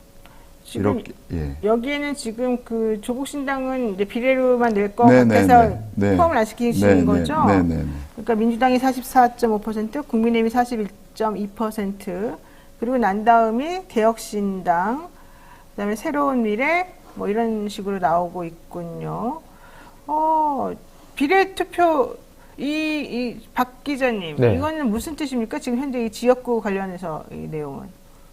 그 지역구 조사 관련해서는 그 비례투표 정당 투표층하고 비교를 해보면 이 국민의힘과 민주당의 위성정리한 국민의 미래 비례연합 정당 지지층의 90% 이상이 그대로 이제 지역구에서도 그러니까 그 비례연합 정당이나 국민의 미래에서도 지지층의 90% 이상이 그대로 국민의힘이나 민주당을 지지하는 걸 나타났고, 이제 비례대표 투표에서도 이제 비례대표에서 조국 신당을 지지하는 층의 83.6%가 지역구 후보로 이제 민주당 후보를 지지하는 걸 나타났거든요. 그러니까 조국 신당이 아까 뭐 뒤에 또 나중에 설명하겠지만 비례대표 지지율이 20%를 넘었지만 그 넘은 것과 별개로 이 지역구에서는 조국 신당 지지층이 그대로 이제 민주당을 지지한다. 이렇게 좀 해석하면 될 것 같습니다. 그러니까 그냥 지역구 투표는 기존에 나왔던 정당 지지도하고 별 차이가 없다. 이렇게 보는 게 맞겠네요. 네. 자, 그러면 비례대표 투표 이게 좀 관건이겠어요? 네. 국민의 미래, 국민의힘의 위성정당이죠. 국민의 미래가 39.4%, 그다음에 비례연합정당이 민주당의 만든 비례정당, 비례연합정당이 25.1%, 그리고 조국신당이 21%나 나왔습니다. 그리고 개혁신당이 5.3%, 녹색정의당 2.1%, 기타정당 4.2% 이런 순으로 나왔네요. 여기서 지금 주목할 게 비례연합정당이 25.1%밖에 안 돼요. 국민의 미래가 39.4%인 거에 비해서. 네. 그런데 조국신당은 21%나 됩니다. 조국신당하고 비례연합정당이 결국에는 같다라고 보면은 이거는 46% 정도나 되니까 높다고는 보겠습니다만은 이거는 되게 특이하네요. 조국신당이 엄청나게 지지율이 높은데요. 연령별로도 보면 2030 세대에서도 조국신당이 조국혁신당이죠. 네. 저희가 이제 조사할 때는 신당이었는데 혁신당이 이준석의 개혁신당보다 오차범위 안팎에서 앞서는 결과를 냈어요. 젊은 층에서도. 특히 40대에서는 민주당이 28.6%, 국민의힘이 25.2%인데 26.6%를 기록했습니다. 조국신당이. 네, 40대에서 특히. 그리고 50대에서도 27.4%, 60대에서도 19.4%로 비례에서는 민주당보다 앞섭니다. 40대가 사실은 가장 전통적인 민주당 지지층 아닌가요? 네네. 그런데 이분들이 그러면은 투표가 지금 양분화됐다고 볼 수 있나요? 지역은 민주당으로, 그렇죠. 비례는 조국 혁신당으로. 그러면은 민주당의 비례정당은 어떻게 되는 거예요? 왜 이런 결과가 나타나요? 아무래도 이제 민주당 지지층 중에서도 민주당의 이제 이념적 스펙트럼이 굉장히 넓은데 그 중에서도 이제 정말로 어느 정도 그러니까 검찰 개혁을 반드시 해야 된다 이런 지지층에서는 조국신당을 좀 더 지지하는 성향이 좀 강할 수 있겠죠. 아무래도 조국신당이 내는 메시지가 지난번 창당대회 때도 조국 대표가 얘기를 하긴 했지만 자신의 이 당의 목표는 검찰 개혁이고 이제 나중에 검찰 개혁 끝난 후에 복지나 이런 거에 신경 쓰겠다 이런 얘기를 했거든요. 그것인 만큼 이제 그 검찰 독재 청산에 대해서 목말라는 이런 민주당의 지지층이 이제 조국신당을 지지하고 있는 거고 또 일부는 좀 더 그 민주당 내에서도 좀 중도적인 이념이나 이런 걸 갖고 있는 또 지지층에서는 민주당을 지지함으로써 이제 세력이 좀 양분화됐다 이렇게 좀 봐야 될 것 같고요. 그러니까 그 검찰 개혁하면 사실 조국 이제 대표죠. 대표가 됐죠. 조국 대표 같은 경우는 어떤 검찰의 희생양, 검찰 수사의 대표적인 어떤 그런 인물 아닙니까? 희생된. 가문이 탈탈 털릴 정도로 이렇게 됐으니까 이에 반해서 저쪽 뭐 김건희 여사 이번에 뭐 특검법 부결되면서 면죄부 받고 하는 모습들을 보면서 공정 혹은 상식 이런 부분에 있어서 조국 대표가 더 표를 얻는 게 아닌가, 마음을 얻는 게 아닌가 이렇게 볼 수밖에 없죠. 그럼 중도의 표는 어떻게 된 겁니까? 중도층들은 어떤 마음을 가지고 있는 겁니까? 이 조국 혁신당에 대해서?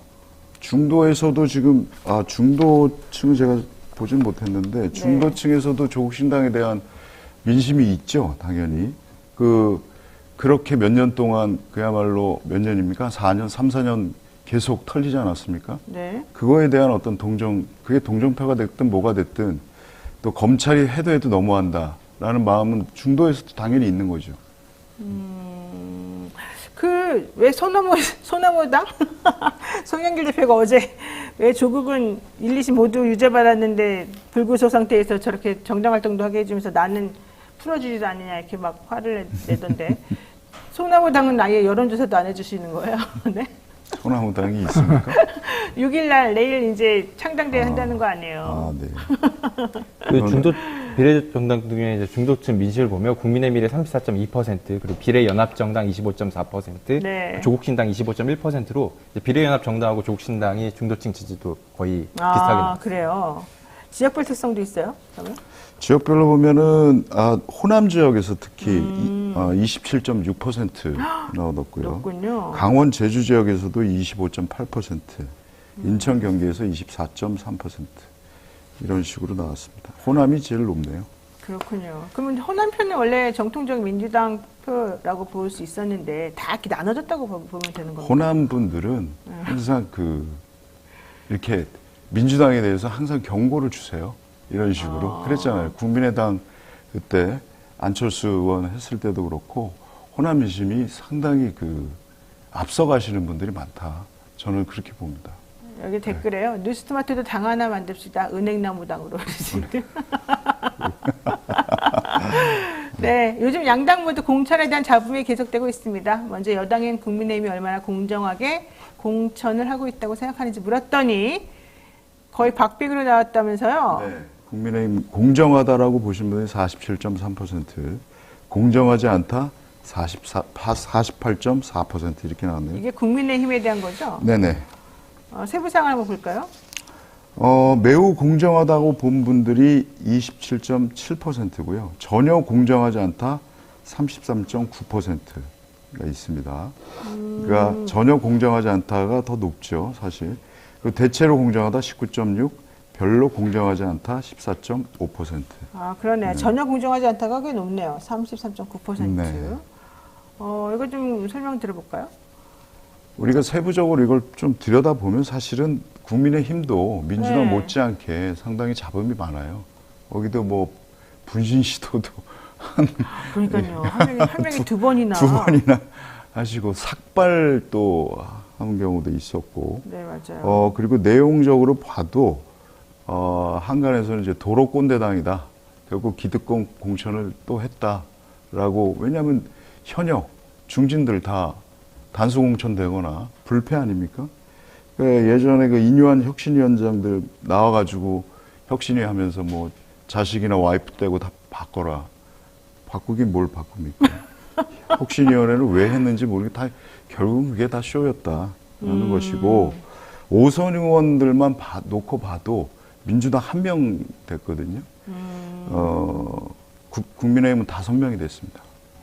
그러니까 그 다음에 핵심 인사들, 이철규, 박대출, 유상범, 배현진, 모두 경선 없이 단수 공천됐습니다. 네. 그러니까 신윤 핵심 인사들은 다 됐고, 장제원 의원만 살짝 왠지 억울하게 된 그 결과인데, 네. 더더군다나 이분들 중에서 의혹을 받는 분들도 또 있어요. 김성교 전 의원 같은 경우에. 지난해 불법 후원금 모금 혐의로 기소되지 않았습니까? 의원직 상실하고. 했는데도 그렇고 정우택 의원 돈 봉투 받는 장면이 CCTV에 네, 잡혔는데도 나왔죠. 예. 뭐 돌려줬다고 주장을 하고 있습니다만 또 그렇고 박덕흠 의원도 역시 마찬가지입니다.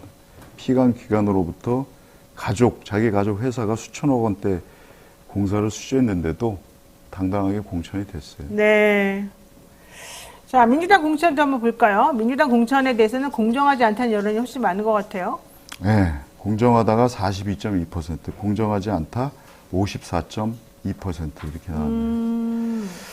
역시 세부사항으로 보면 매우 공정하다 22.5%, 그다음에 대체로 공정하다 19.7%, 별로 공정하지 않다 17.3%, 전혀 공정하지 않다 36.9%. 네. 나왔습니다. 이거는 더 부연 설명이 필요합니까? 대체로 이제 대부분 연령대에서 조금 오차범위 내긴 하지만 공정하지 않다는 응답이 높았고요. 특히 20대와 60대에서 확실히 공정하지 않다는 높았고, 이제 유일하게 40대에서 공정하다는 응답이 좀 높았거든요. 그러니까 40대는 어느 정도 민주당의 지지 기반으로 인식되는 부분이 있어서 그 40대에서는 좀 공정하다는 응답이 높았고, 지역별로 봐도 이제 서울과 충청권 영남에서 공정하지 않다는 응답이 앞섰고, 호남에서는 공정하다는 평가가 많았습니다. 다만 호남의 경우 불공정하다는 응답도 43.2%였거든요. 어느 정도 이제 호남에서 그동안 민주당이 절대적 지지를 보내던 호남이었던 그런 지지층을 보면, 지지층을 감안하면 43.2% 좀 높게 나온 거 아닌가, 이렇게 좀 봐도 될 것 같습니다. 그렇군요. 이거는 사실은 조금 민주당 지도부 입장에서는 좀 물론 이게 절대적이라고 볼 수는 없겠지만 그래도 좀 잘 판단을 해서.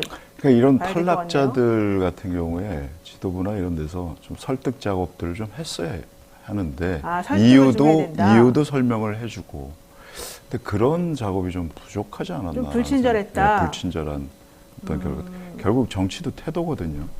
태도에서 조금 모자라지 않았나, 부족하지 않았나 생각이 들고, 사실 이건 보는 시각에 따라 다릅니다. 이 국민의힘 같은 경우에는 사실 물갈이를 했다 절대 볼 수 없는 그런 공천이고, 여기는 그래도 인적 쇄신을 했거든요. 이걸 혁신으로 볼 것이냐, 아니면 사천으로 볼 것이냐, 이건 보는 시각에 따라 다르겠죠. 그러니까 공정하지 않았다기보다는 왜 그런 결과가 나왔는지를 설득하면 충분히 이해할 수 있는데, 그런 중간 과정이 생략됐기 때문에 좀 제대로 된 이해를 못해서 오해하는 부분이 있을 수 있다. 이렇게 그러니까 보는군요. 본인이 납득하지 못해도 그걸 할 수 있는 노력하는 모습을 좀 보여줬어야 되는데, 그런 모습이 좀 부족하지 않았나.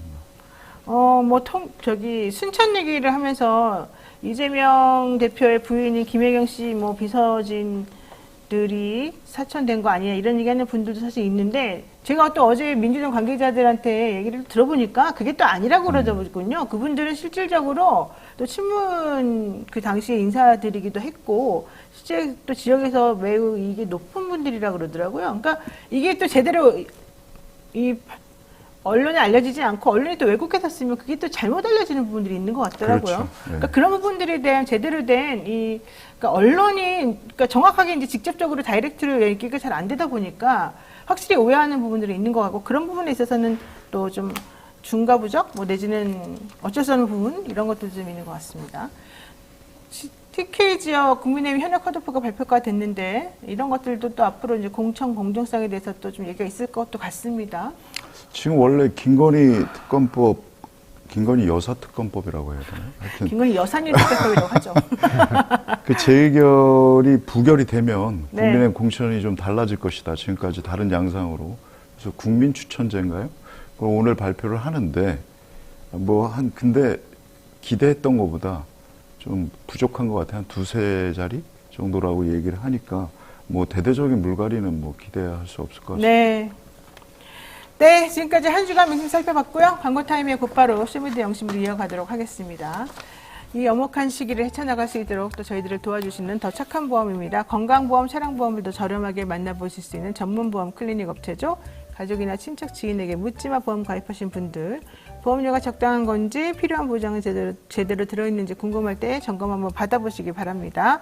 더 착한 보험 클리닉에서는요, 전문 설계사가 부담되는 보험료는 합리적으로 줄여주고 보장은 최대한 유지할 수 있도록 친절하게 상담해드리고 있습니다.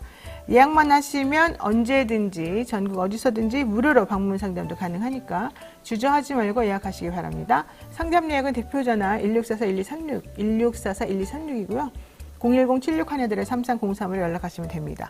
24시간 언제든지 문자, 카톡 남겨주시면 확인 후에 연락드린다고 하니까요. 영친이 분들 많은 관심 부탁드립니다. 바로 이어서 영친이와 소통을 위해서 특별히 마련한 쇼미더 영심 이어가도록 하겠습니다. 뉴스인사에 대해서 준비한 커뮤니티 설문조사 결과 짚어보고 재미로 한번 신박한 댓글 연결해드리는 그런 시간입니다. 저희가 영심 시간에 베스트 댓글 3분 뽑습니다. 이번에 5만 명이 참여해 주셨습니다. 질문이 뭐였습니까? 질문이 윤석열 대통령 배우자인 김건희 여사가 운영했던 코바나 컨텐츠가 사무실을 폐쇄했습니다. 여러분은 그 의도가 무엇이라고 생각하시나요? 뭐 이런 걸 물어봤어요. 네, 불경스럽게. 가장 높은 응답이 93%인데 증거를 감추려고. 그러니까 윤석열 대통령 배우자 김건희 여사가 코바나 컨텐츠라고 하는 회사 운영했었는데 이 남편이 대통령이 된 이후에도 2년 동안 계속 운영했었단 말이죠. 근데 이걸 갑자기 폐쇄했어요. 왜 그러느냐? 질문에 대한 답으로 가장 많은 93% 분들이 선택한 게 증거를 감추려고. 아니 연결이 안 되는 거 아닙니까? 왜 갑자기 이런 얘기가 나와요? 무슨 증거죠? 네. 그다음에 받을 만큼 받아서. 이것도 이상한데요. 뭘 받아요? 뭘 받았을까요? 새로운 장소를 찾아서. 이건 좀 그래도 연결이 되네요. 네. 자, 어떻게 해서 이런 결과가 나왔습니까? 댓글을 읽어드려야죠. 네. 네, 현님께서 흔적을 지우기 위해서 애쓰고 있겠네요. 뭔 얘기예요, 도대체? 예. 국민들이 원하는 것을 절대로 하지 않습니다. 잠시 잠깐 면피를 하는 거죠. 얼룩은 쉽게 지워지지 않는다는 걸 모르는 어리석은 것이지요. 손바닥으로 하늘을 가린다고 가려질는지. 이분 우리가 이 아이들을 좀 가려줘야 될 것 같습니다. 매우 위험합니다. 네, 두 번째 분. 네, 유저 HY님께서 그런다고 죄가 없어지지 않습니다. 꼭 처벌해야 합니다. 최고 권력인 만큼 가장 엄한 벌로 다스려야 앞으로 이런 일이 안 일어납니다. 라고 댓글 남겨주셨습니다. 네. KNU092777님, 용산 보관 창고 인테리어가 끝나서 이사했나 봐요.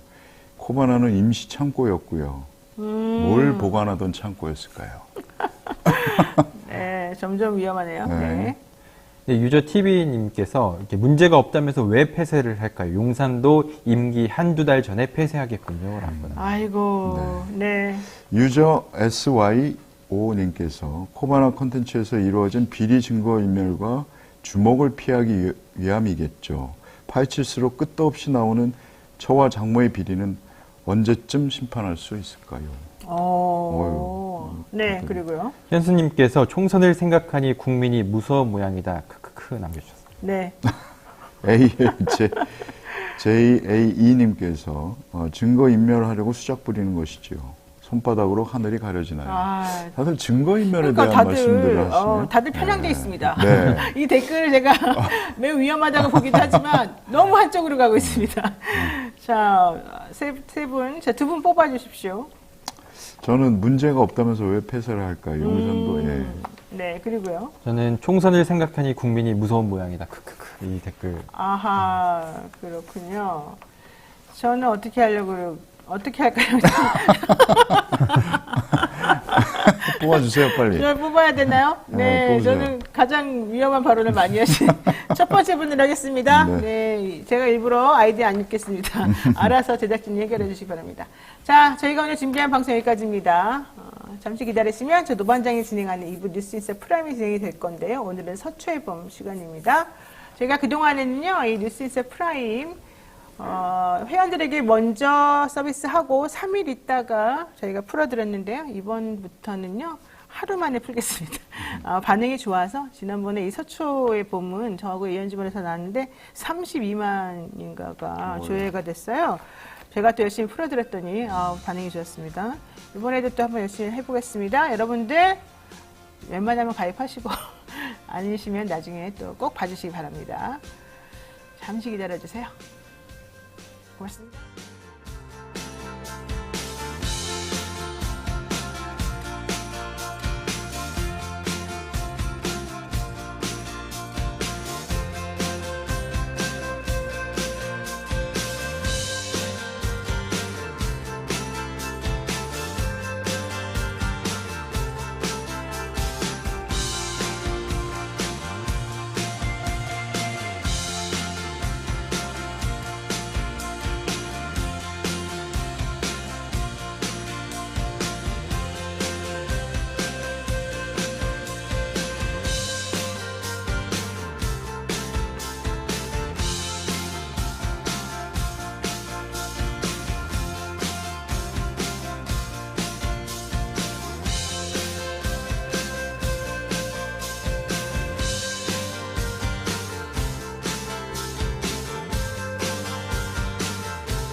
오늘따라 집중이 잘 안 된 것 같아. 모름지기 공부는 깨끗한 책상에서 해야 잘 되는 거.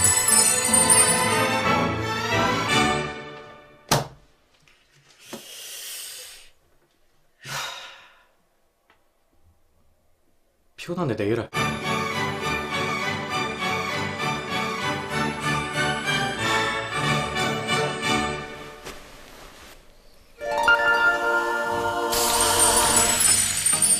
걱정 마세요.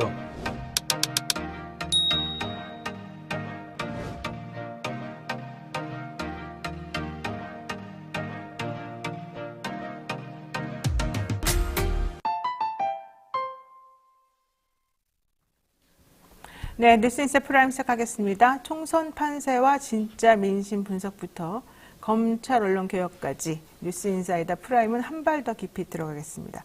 여론조사 전문가, 대기자 그리고 종교인까지 특색 있고 화끈한 대담을 들려드리겠습니다. 뉴스인사 프라임은 구독자와 긴밀하게 소통하고 구독자와 함께 만들어갑니다. 그래서 유튜브 멤버십 회원에게만 우선 서비스가 됩니다. 지금 바로 함께 해주시면 좋겠습니다. 깊이 있는 고품격 시사대담 뉴스인사 프라임 지금부터 시작합니다. 매주 화요일 코너는요, 서초일본 시간입니다. 검찰과 법원 이야기를 나눠보는 코너인데요. 검찰공화국의 심장부인 서초동에 봄이 오는 그날까지 본격 검찰 관찰 시사 토크 이현주 변호사 그리고 오늘은 권영철 CBS 대기자 모시겠습니다. 두 분 어서 오십시오. 안녕하십니까. 안녕하세요. 네, 안녕하세요. 이현주 변호사님은 우리 서초일본 처음부터 계속 해주셨고 권영철 대기자님은 제가 정말 존경하는 정말 그야말로 대기자님이신데 오늘 저희가 처음 모셨습니다. 네. 네, 소감 한마디 해주실까요? 그래서 여길 제가 연락이 와서 나와야 되냐 말아야 되나 고민을 하다가 우리 노영희 변호사랑 방송 오랜만에 한번 해보자는 생각을 일단 나오긴 했습니다. 왜 고민을 하셨어요? 당연히 빨리 오셔야죠. 제가 그 서초동에서 대한변협 수석대변인이랑 대변인 할 때 그때부터 연이 닿아서 지금 10년 좀 넘게 알고 지내는 진짜 이 서초동의 이 모든 일을 다 알고 계시는 모든 일을 다 알 수 없죠. 진짜 이분이 짱입니다. 오늘은 검찰과 언론의 관계에 대해서 먼저 검사와 기자의 관계에 대한 이야기를 한번 해보려고 합니다. 악어와 악어새다. 이 말이 딱 맞다고 저는 솔직히 생각하는데요. 물론 제가 그렇게 악어와 악어새 관계냐 물어보면 아니라고 하겠죠. 그 법조 기자로서 법원이나 대검 출입을 오랫동안 하셨을 텐데 얼마나 하셨죠? 제가 기자 생활 35년을 했는데요. 법조는 서초동을 출입했던 건 90년대 중반에서 2000년 초반까지 한 5년 가까이 했고요. 그 이후에도 사건 데스크, 사회부장, 해설주간, 그리고 이제 선임 기자, 대기자를 하면서도 줄곧 법조 관련 취재를 하고 보도를 해왔기 때문에 몇 년이다 이렇게 정의하기는 좀 어려울 것 같긴 하고요. 네. 어쨌건 우리가 법조인이 지금 4만 명이 넘었잖아요. 네. 법조인들이 많긴 한데 그래도 이게 이제 법조라는 출입처가 각 언론사에서 중요한 출입처이고 또 우리나라 한국 사회에서도 중요한 역할을 하고 있기 때문에 우리 법조 기자를 오래 하다 보니까 이런 다양한 분야 왜 법조를 서초동을 일러서 이제 법조 기자들이 그렇게 표현을 합니다. 하수종말 처리장이다. 대한민국에서 일어나는 모든 사건, 대형 사건들, 정치 사건, 경제 사건, 이런 사건들이 결국은 서초동에 와서 마무리가 된다. 가령 예를 들자면 과거에 서초동에서 일어났던 삼풍백화점 붕괴 사건, 또 우리가 최근에 있던 참사들, 세월호 참사, 이태원 참사, 이런 사건들이 다 결국은 마무리는 서초동에 와서 됩니다. 그래서 법조 기자들이 상당히 중요할 수밖에 없는 그렇죠. 역할이고요. 각 언론사에서도 그래도 서초동의 법조팀이 3D 업종 중에 하나라고 기자들이 평가를 합니다만은 그래도 열심히 취재하는 기자들 나름 그런 기자들을 서초동으로 보내서 법조팀으로 넣기 때문에 경쟁도 치열하고요. 그렇습니다. 사회부에서도 좀 실력이 있는 사람들만 가는 데가 원래 정치부를 경험한 기자들도 오고 경제부에 있던 기자들도 오는데 이게 다 상호 연관이 되기 때문에 그래서 법조 기자, 법조 전문 기자, 법조를 하면은 옛날부터 그런 얘기들이 있습니다. 특히 신문들 법조팀 오래 한 기자들 보면은 저연차 때 와서 이제 말진 오면은 처음에는 뻗치기 하고 그랬거든요. 뭐 누가 어느 피의자가 오면은 그 피의자 돌아갈 때까지 기다리고 뭐 이런 뻗치기 시작해서 하다가 또 다른 부서 정치부나 다른 데 갔다가 다시 또 뭐 이제 중간층으로 한 이진쯤 와서 서울중앙지검 반장 또 갔다 와서 뭐 법조팀장 이렇게 오래 이어지기 때문에 네. 연이 끈끈하게 오래 갑니다. 그래서 아마 저희들이 제가 출입할 때가 90년대 중반만 해도 법조 출입 언론사를 정식적으로 이제 등록을 된 게 16개 언론사에 한 100명이었거든요. 지금은 300명이 넘는 기자들이 출입하고 있는 걸로. 네. 또 직간접적으로 따지면 더 많을 거고요. 뭐 그렇습니다. 그렇군요. 이현주 검사님, 변호사님은 아셨어요? 이 검사와 법조 기자 간의 관계 검사하실 때? 제가 그걸 맛볼 만큼 높은 검사의 단계까지 올라가지 못했고요. 그렇죠. 지금 이제 법조인을 하면서 관찰하는 것으로는 일단은 공무원 중에 자기가 하는 일을 이렇게 디테일하게 홍보하는 자기 업무를 홍보하는 그 직역이 있을까요? 없죠. 그렇죠. 근데 이상하잖아요.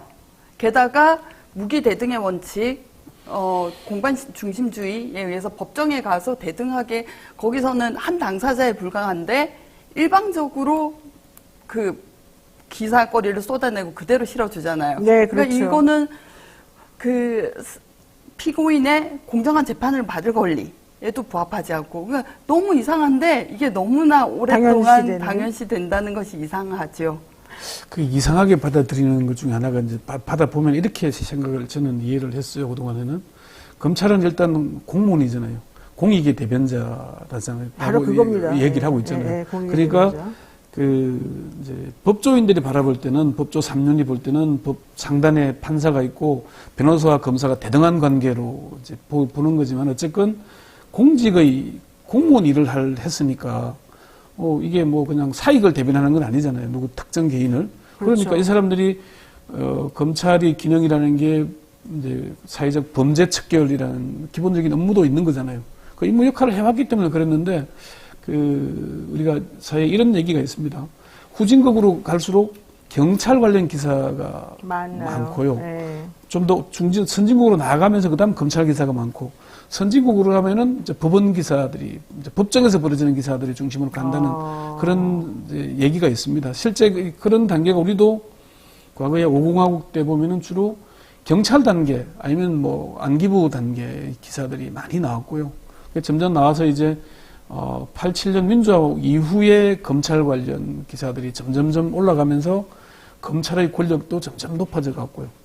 그게 이제 지금은 법원에서 공판 중심주의, 법정에서 뭐 공소장도 이제 뭐 던져버려라 이야기할 정도로 공소장이 지금 증거 능력을 동의하지 않으면 인정 안 받잖아요. 그렇죠. 과거에는 공소장이 이제 증거 능력 인정을 받았기 때문에 검찰 조서가 그래서 검찰 중심이 됐던 걸로 저는 그렇게 이해를 합니다. 그러니까 사실 법원 출입 기자가 있고 검찰청 출입 기자가 있는데 뭐니 해도 검찰청에 출입하는 기자들의 위상은 법원 출입 기자랑 좀 다르게. 그거는 이제 요즘에는 조금 구분을 짓고 있던데 법조팀이라고 같이 돌아갑니다. 왜 그러냐면 수사하고 기소하고 재판받으면 그게 이어지잖아요. 흐름을 알아야 되기 때문에 가령 제가 경험한 걸 말씀드리자면은 96년 말부터 97년까지 한보 비리 수사라고 이게 결국 대통령의 아들 김현철 씨 구속으로까지 이어지면서 수사가 마무리된 단계를 가는데요.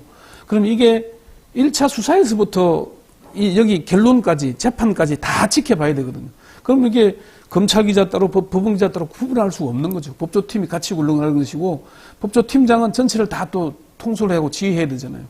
그러면 그거는 전체를 다 아우르고 있어야죠. 그런데 제가 생각하는 건 좀 다른데요. 제가 법정에서 지켜본 모습은 김학의 출금을 불법이라고 해서 대대적으로 보도를 했단 말입니다. 그래서 재판정에 갔을 때는 정작 밝혀진 건 뭐냐면 그 공소 사실이 전혀 차규근 본부장, 출입국 관리 본부장의 알리바이와 맞지 않았어요. 그날 국회에 온종일 있었고 국정 질의 때문에 그리고 차량 운행 기록이나 전화 통화 기록이나 명백한데 그날 과천 법무부에서 보고를 받았다고 공소장을 써낸 거예요. 그런데 그게 굉장히 이제 허술하게 수사를 했다는 건데 그게 법정에서 누구나 들어도 검찰이 이렇게 허술하게 증거를 다루냐. 자기네들이 그 차량 운행일지까지 압수수색하고도 그 페이지를 안 들춰봤단 말이냐. 이런 게 보도가 안 되더라고요. 그러니까 이미 검찰의 시선으로 이 사건을 보고 있고 이미 많은 물량 공세식에 보도를 했기 때문에 이제 와서 바로 잡을 수가 없다고 저는 생각했어요. 그건 뭐 이제 그 보도하는 방식일 텐데 검찰 출입기자, 법원 출입기자라고 구분지어서 볼 건 아니고 전체 법조기자 단으로 이제 운영을 하고 있기 때문에 각 언론사도 많은 언론사는 한 10명 가까이 되고요. 적은 언론사도 기본으로 4명 이상이 돼야 법조기자단에 아마 가입하거나 가능하기 때문에 4-5명 이상씩 유지를 하고 있습니다. 사실 그렇게 하고 있기 때문에 그거는 이제 기자와 검사의 관계는 어떻게 볼 것이냐. 아까 악어와 악어새의 관계라고 표현하기도 하지만은 기본적으로 기자와 취재원의 관계는 불가근 불가원을 그렇죠. 유지해야 되는 그런 관계에 있는 겁니다. 제가 그냥 하고 싶었던 말은 법조 출입 기자 중에 특히 법원 출입 기자가 좀 연차가 저연차고 저연차들이 많이 가죠. 저연차고 반장들이 좀 검찰청에 들어가고 뭐 이런 거 말씀드린. 그것도 이제 조금씩 그 추세가 바뀌는 게 과거에는 주로 그 법정 들어가면은 큰 사건 재판하면 하루 종일 있어야 되잖아요. 12.12, 5.18 사건, 전노 비자금 사건 재판할 때는 아침부터 저녁까지 종일 있으면서 중간에 나와서 방송하고 연결하고 막 그래야 됐거든요. 근데 그런 일을 할 때는 아무래도 좀 저연차 기자들이 할 수밖에 없는 것도 있고요. 알겠습니다. 네. 자, 어쨌든 검언유착과 관련해서 법조 기자들 단독 경쟁이 또 이제 있다 보니까 이 얘기가 좀 안 나올 수가 없는 상황이 돼버렸습니다. 전직 대통령이나 거물급 정치인, 재벌 총수 등이 구속되고 재판에 넘겨지는 이 사회적으로 이슈가 되는 이 상황에 대한 재판 보도가 또 있다 보니까 아무래도 그 안에 계시는 분들의 도움을 안 받을 수가 없는 상황이 되지 않습니까? 기자들이? 그게 이제 취재 방식이 다양해지고 있고 대응 방식도 바뀌는데요. 가령 전노 비자금을 할 때 MBC가 특종을 해요. 근데 특종의 소스가 어디였느냐? 어디였을 것 같습니까? 딥스롯이 아니었어요. 검찰이 갈아서 버린 그 서류를 이렇게 주워가지고 맞춰가지고 붙였죠. 그러니까. 그래서 그 보도한 이후에 검찰로서 난리가 났잖아요. 아직 보고도 안 됐는데 보도가 되니까. 그래서 나중에 검찰이 이거 분쇄기가 과거에는 한열로 됐거든요. 이제 양쪽으로 분쇄하는 걸로 바뀌었어요. 그러니까 그러니까 취재 방식이 반드시 뭐 받아쓰기 이야기하지만 언론이 가장 받아쓰기 잘하는 데는 정치권이잖아요. 한동훈 비대위원장 나가서 얘기하면 그냥 언론 그대로 다 받아쓰잖아요. 네. 그러니까 정치인들이 법조 기자들을 보고 받아쓰기 한다고 비판을 하는데 그리고 경제부 산업부 기자들 보면은 이게 광고인지 기사인지 헷갈리는 기사들도 많이 있잖아요. 그런 걸 비난하기보다는 자기의 필요에 따라서 법조 기자들이 받아쓰기 한다고 얘기하지만 언론의 기본적인 우리가 탐사 보도 깊이 있는 취재를 하지 않으면은 돌아가는 현상은 어쨌건 일어나는 상황들 로고 보도할 수밖에 없는 그런. 근데 이제 우리 대 기자님이 말씀하신 그런 건은 그 기자들이 막 야간에 검찰청에 몰래 들어가가지고 훔쳐와가지고 검찰청에 들어간 게 아니라 쓰레기장에 버린 거죠. 뭐 쓰레기장도 가고 그 주차장 옆에 있는 그 쓰레기장도 가고 또 내지는 건조물 안에 들어가서 좀 사료도 갖고 와서 걸리기도 하고 뭐 전과도 생기고 그런 건들도 있었습니다만은 뭐 가끔 그런 일이 있었죠. 그거 이외에 또 아는 검사님으로부터 이렇게 좀 소스도 받고 티타임 하면서도 좀 흘려주는 거 좀 듣기도 하고 서로 이렇게 전화해가지고 얘기도 듣기도 하고. 제가 최근에 그 검찰발 기사를 쏘다가 지금은 검찰 피의자가 된 기자를 만난 적이 있어요. 근데 그 기자님이 솔직하게 저도 그 얘기 거, 사실 좀 듣기도 했었어요. 그 예전에는 뭐 부장검사, 차장검사도 새벽 2시, 4시에 티타임 가지고 전화를 하면 술도 저녁에 많이 마시고 그래서 그 제목까지 정해줬다고 하더라고요. 제목을 정해줘요? 네, 제목까지 정해줬다. 그럼 그걸 한 줄이라도, 한 글자라도 안 잊어버리려고 택시에 가서 막 써서 하고, 근데 지금 생각해보니, 지금 검찰 피의자가 된, 그래서 지금에서 생각해보니 자기의 허위의식이었구나. 첫째는 그 검사들은 거짓말을 안 한다. 약간 장난을 치겠지만 약간 과장할 수는 있지만 거짓말을 안 한다는 믿음이 있었대요. 근데 자기가 피의자로 조사를 받고서부터 이 믿음이 깨졌다고 하시더라고요. 그리고 두 번째는 자기 욕망을 가렸구나. 그러니까 검찰은 권력이 굉장히 막강하잖아요. 그러니까 사실 지인이라든지 청탁할 수도 있고, 그러니까 그리고 대한민국의 제일 권력 제1위인 최강인 검사를 알아둔다는 것이 힘이 되게. 네, 그러니까 그 네. 잠깐 드는 의문을 이게 정말 사실일까 뭐 이런 의문을 스스로 막 억눌러. 네, 이 변명을 스스로 만들어냈었구나 하는 반성을 지금 자기 반성의 시간을 지금 갖고 계신 걸 봤습니다. 그 기자가 누군지는 모르겠지만은 이제 그런 건 있죠. 과거에 이제 수사 정보를 흘려주고 하는 게 이런 사례가 있습니다. 이건 이제 실명을 얘기해도 될 텐데, 홍준표 대구시장이 특수부 검사를 할 때 수사를 하다가 위에서 반대 막잖아요. 거기까지 가지 마라고 하면은, 과거에는 특수부 문이 닫혀 있고 기자들은 바깥에서 기다리고 있거든요. 그러면은 이런 이제 홍준표 또 다른 H 검사도 있는데, 이분은 뭐 지금 정치 전개를 떠났으니까 굳이 실명 얘기할 건 없는 것 같은데, 이런 분들은 일부러 화장실 가듯이 나오면서 그냥 기자들이 달라붙잖아요. 뭐 이야기하냐. 그럼 한마디에 쑥 흘리고 가고 이래요. 일부러? 그게 자기가 이제 수사를 돌파하는 방법이죠. 그러면 이제 언론에 보도되고 하면은 위에 상부에서 누르는데 한계가 생기잖아요. 그렇죠. 그러니까 기자와 검사의 관계가 무슨 부적절한 관계, 항상 무슨 유착돼서 뭐 잘못을 저지르는 관계, 이렇게만 보기 시작하면 끝이 없는 거고요. 그럼 예를 들자면 제가 이런 예를 들어볼게요.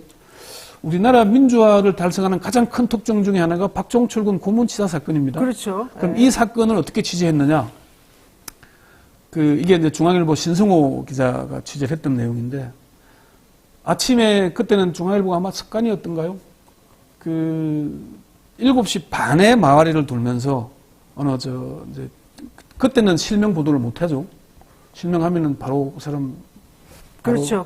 아웃이니까. 네. 그래서 당시에 이제 지금은 뭐 실명 보도를 책으로까지 냈으니까 이홍규 공안사과장 방에 갔더니 처음에 이제 아침에 마을이 돌고 뭐 주로 아침 7시 반이니까 그때 야근하고 이제 만나서 얘기하는데, 야, 경찰 큰일 났어 얘기하는 거야. 우리 한마디를 던지는 거예요. 이 기자가 이제 이걸 물면은 설명이 뒤에 나오는 것이고, 참 그런들 나쁜 놈들이에요. 정말 경찰 큰일 났어 이렇게 하니까 아마 그 서울대생이지 아마 이게 뭐야 갑자기 느낌이 오잖아요.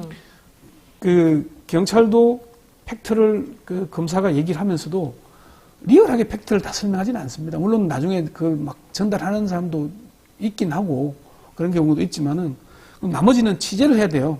자기가 이렇게 해서 단서만 주는 거예요. 단서를 주면은 그걸 가지고 그날 이제 취재 후기를 들어보니까 그래요. 일단 공안 사과에서 일단 소스를 얻었잖아요. 그 다음 당시에 중수 1과장 방에 가요. 중수 1과장 가서 이게 어떻게 된 거냐. 전국 사건들이 들어오니까 걔가 누구다 얘기를 나오잖아요. 그러면 이게 좀 더 사건을 알아보기 위해서 서울지검 차장한테까지 갔어요. 공안 보고를 받는. 그리고 구체적인 실명을 확인해야 되니까 얘기 안 해주잖아요. 학원 담당 검사한테까지, 공안 검사한테까지 확인해서 기본적으로 서울대 언어학과의 박머식이다까지 아는 거예요. 그 다음 어떻게 돼요? 언어학과 가서 이제 나머지는 이제 전국적 기자가 되고, 서울대 담당하는 기자가 학적부에 가서 박 씨 이름을 가진 누구 확인해서 박종철이다. 박종철이가 부산 청학동 어디 집이더라. 그럼 부산 주재기자한테까지 연락하는 거예요.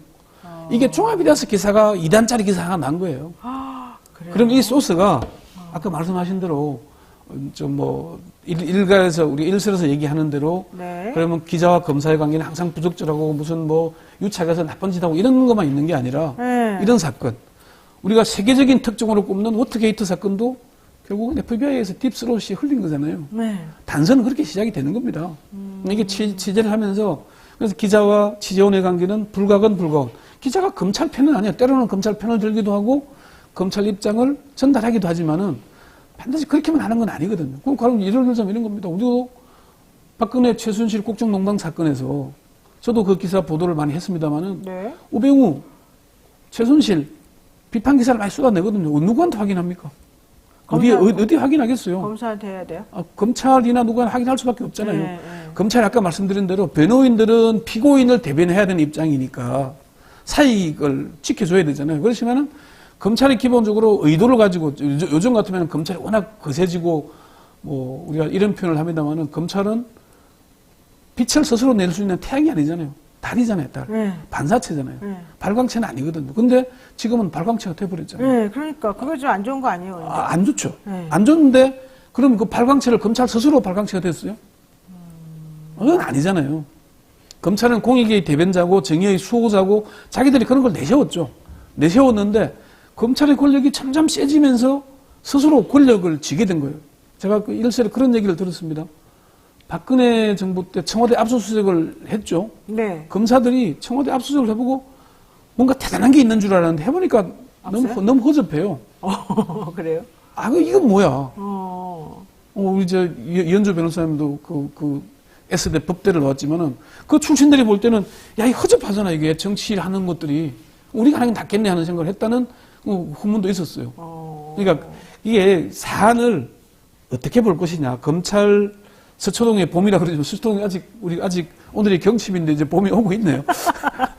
봄철이 오면 봄이 올까요? 올지 잘 모르겠지만은. 네. 이런 사건들이 그러니까 전체적인 그 검사와 기자의 관계는 어느 출입처마다 기자들과 친하게 지내는 듯 하죠. 그렇지만 결정적인 때가 오면은 또 기자들이 검찰을 또 비판하고 가요.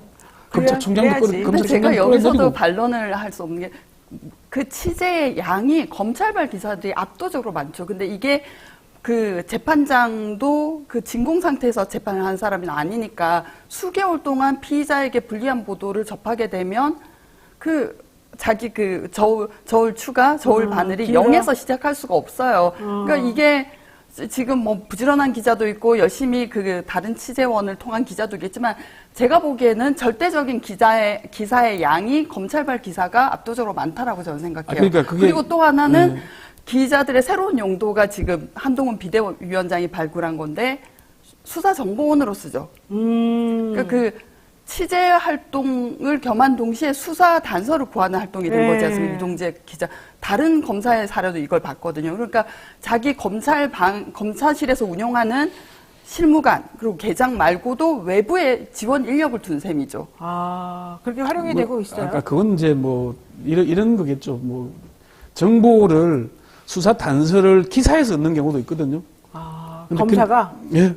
기사 난 걸 보고, 이거 뭐야 하고 찾아서 그러니까 좀, 과거에는 어느 정도였냐면은 심지어 이제 김영삼 정부가 들어와서 검찰 특수부가 좀 강해지기 시작했거든요. 네. 그때 전 정권 사정을 세게 하잖아요. 네. 당시에 박철원, 이건계, 등등 많은 사람들 구속하죠. 네. 특수부 검사들에게 제가 후일담으로 들은 얘기는 명단만 내려왔다 그래요. 명단만? 야, 너는 박철원 담당, 너는 이건계 담당, 너는 엄삼탁 담당, 이런 식으로. 그러니까 그걸 찾아내야 되는 거죠. 찾아내다 보면 결국은 일단 이 사람들이 뭘 했는지 기사를 통해서 찾아볼 수 있는 것이고. 그렇죠. 그러니까 이현주 변호사님 말씀은 변호인 입장에서는 당연히 피고인에게 불리하니까 좋은 건 아니죠. 그렇죠. 좋은 건 아니지. 당연히 좋은 건 아니지만은 아까 말씀드린 대로 검찰이 그러니까 우리가 박근혜 최순실 수사할 때는 검찰이 박수 쳤잖아요. 그리고 노무현 대통령 출범한 직후에 했던 대선 자금 수사할 때 검찰이 얼마나 많은 사람들이 지지 보내고 헌금 보내고 선물 보내고 했어요. 박수 받았잖아요. 박수 받았는데 그 뒤에 한 거는 뭐냐? 중수부 폐지였잖아요. 왜 이렇게 변질이 되는 거예요? 왜 이렇게? 정치권이 검찰을 주무르기 때문이죠, 결국은. 유불리에 따라서 필요할 때는 검찰을 이용하고 불리할 때는 검찰의 힘을 빼고 힘을 줬다 뺐다 하는 이 관계를 가지고 하는 건데 그러니까 이게 정치적으로 전반적으로 옳은 것도 있고 좋은 것도 있고 나쁜 것도 있는 거죠. 항상 양면이 있잖아요. 이게 모든 게 좋고 모든 게 나쁜 건 아니지 않습니까? 우리가 동전의 양면이 항상 있듯이 태양이 있고 달이 있고 하니까 낮과 밤이 있는 거잖아요. 그걸 사실관계를 제대로 봐야 되는데 이거는 기자들이 검사와 친해서 한 거니까 너무 나빠. 이거는 기자들과 검사들이 한 거니까 너무 좋아. 이럴 수는 없는 거죠, 사안은. 그 사안을 판단하는 데 있어서 기자들이 내가 기자의 신분이라는 거를 우리 사실 저희들 80년대 기자 90년대 기자 이런 사람들은 나름 소명의식이 있었는데 요즘은 좀 기자나 검사나 다 셀러리맨이나 되고 있는 직업인으로서 좀 그렇게 바뀌고 있는 건 사실이잖아요. 그런 것도 좀 시대 상황도 보면서 같이 봐야 되지 이건 옳고 저건 나쁘다 이렇게 보는 거는 저는 아니라고 봐요. 근데 저는 아까 전에 공판에서 새로운 사실이 밝혀지고 검찰의 거짓이 밝혀지면 그거에 보도가 돼야 되는데 저는 보도된 예를 못 봤어요. 그건 변호사들이 적극적으로 나서면 되죠. 변호인들이 나서서 야 이런 게 나왔다라고 알려주면 되는데 기자들이 아니요, 그 취재 풀에 올려도 저희 쪽 기사는 안 실어주셨습니다. 제가 그걸 겪어봐서 말씀드린 거예요. 그건 뭐 개인적인 뭐 아쉬움일 텐데, 법조 기자들이 아까 말씀드린 대로 한 4명에서부터 한 10명 사이로 각 언론사마다 다르거든요. 그런데 취재할 때가 아까 말씀드린 대로 우리가 법조 기자들이 해야 될 때가 어디 있냐면은 일단 대법원, 그 다음에 대검 있죠. 그 다음 고등법원, 지방법원 판결이 재판이 하루에 수십 개 이상 이루어지고 있죠. 그리고 저기다가 또 헌법재판소가 요새 물론 일주일에 한 번 하지만은 중요한 데가 있죠. 취재해야 될 때가 검사 방마다 수사를 하잖아요. 경찰 송치되는 사건들이 있죠. 취재할 곳이 너무나 많죠. 그러니까 선택과 집중을 해야 되는데 이게 이제 누가 하느냐, 어떤 데 집중을 하느냐. 주로 기사 쓰기 편하면서 많이 읽히는 쪽을 가게 되잖아요. 근데 그거 이제 사실은 제가 제 경험담을 말씀드리자면 이렇습니다. 제가 박종철 설명을 드렸으니까 박종철 사건 관련 저도 특종을 해서 한국기자상을 받은 적이 있어요. 뭘 했느냐. 박종철 고문치사 경관들이 어떻게 살고 있을까를 추적을 했어요. 그 단서가 어디였느냐. 독직 사건이니까 정부가 박종철 가족들에게 손해배상을 해주잖아요. 네. 그 다음 구상권 청구해서 구상권을 받아내야 되잖아요. 그 경찰들한테. 예, 그렇죠. 근데 구상권 청구를, 구상금을 제대로 안 받아내고 있는 거예요. 그래서 그걸 보고 제가, 이게 참 이 사람들은 어떻게 지낼까.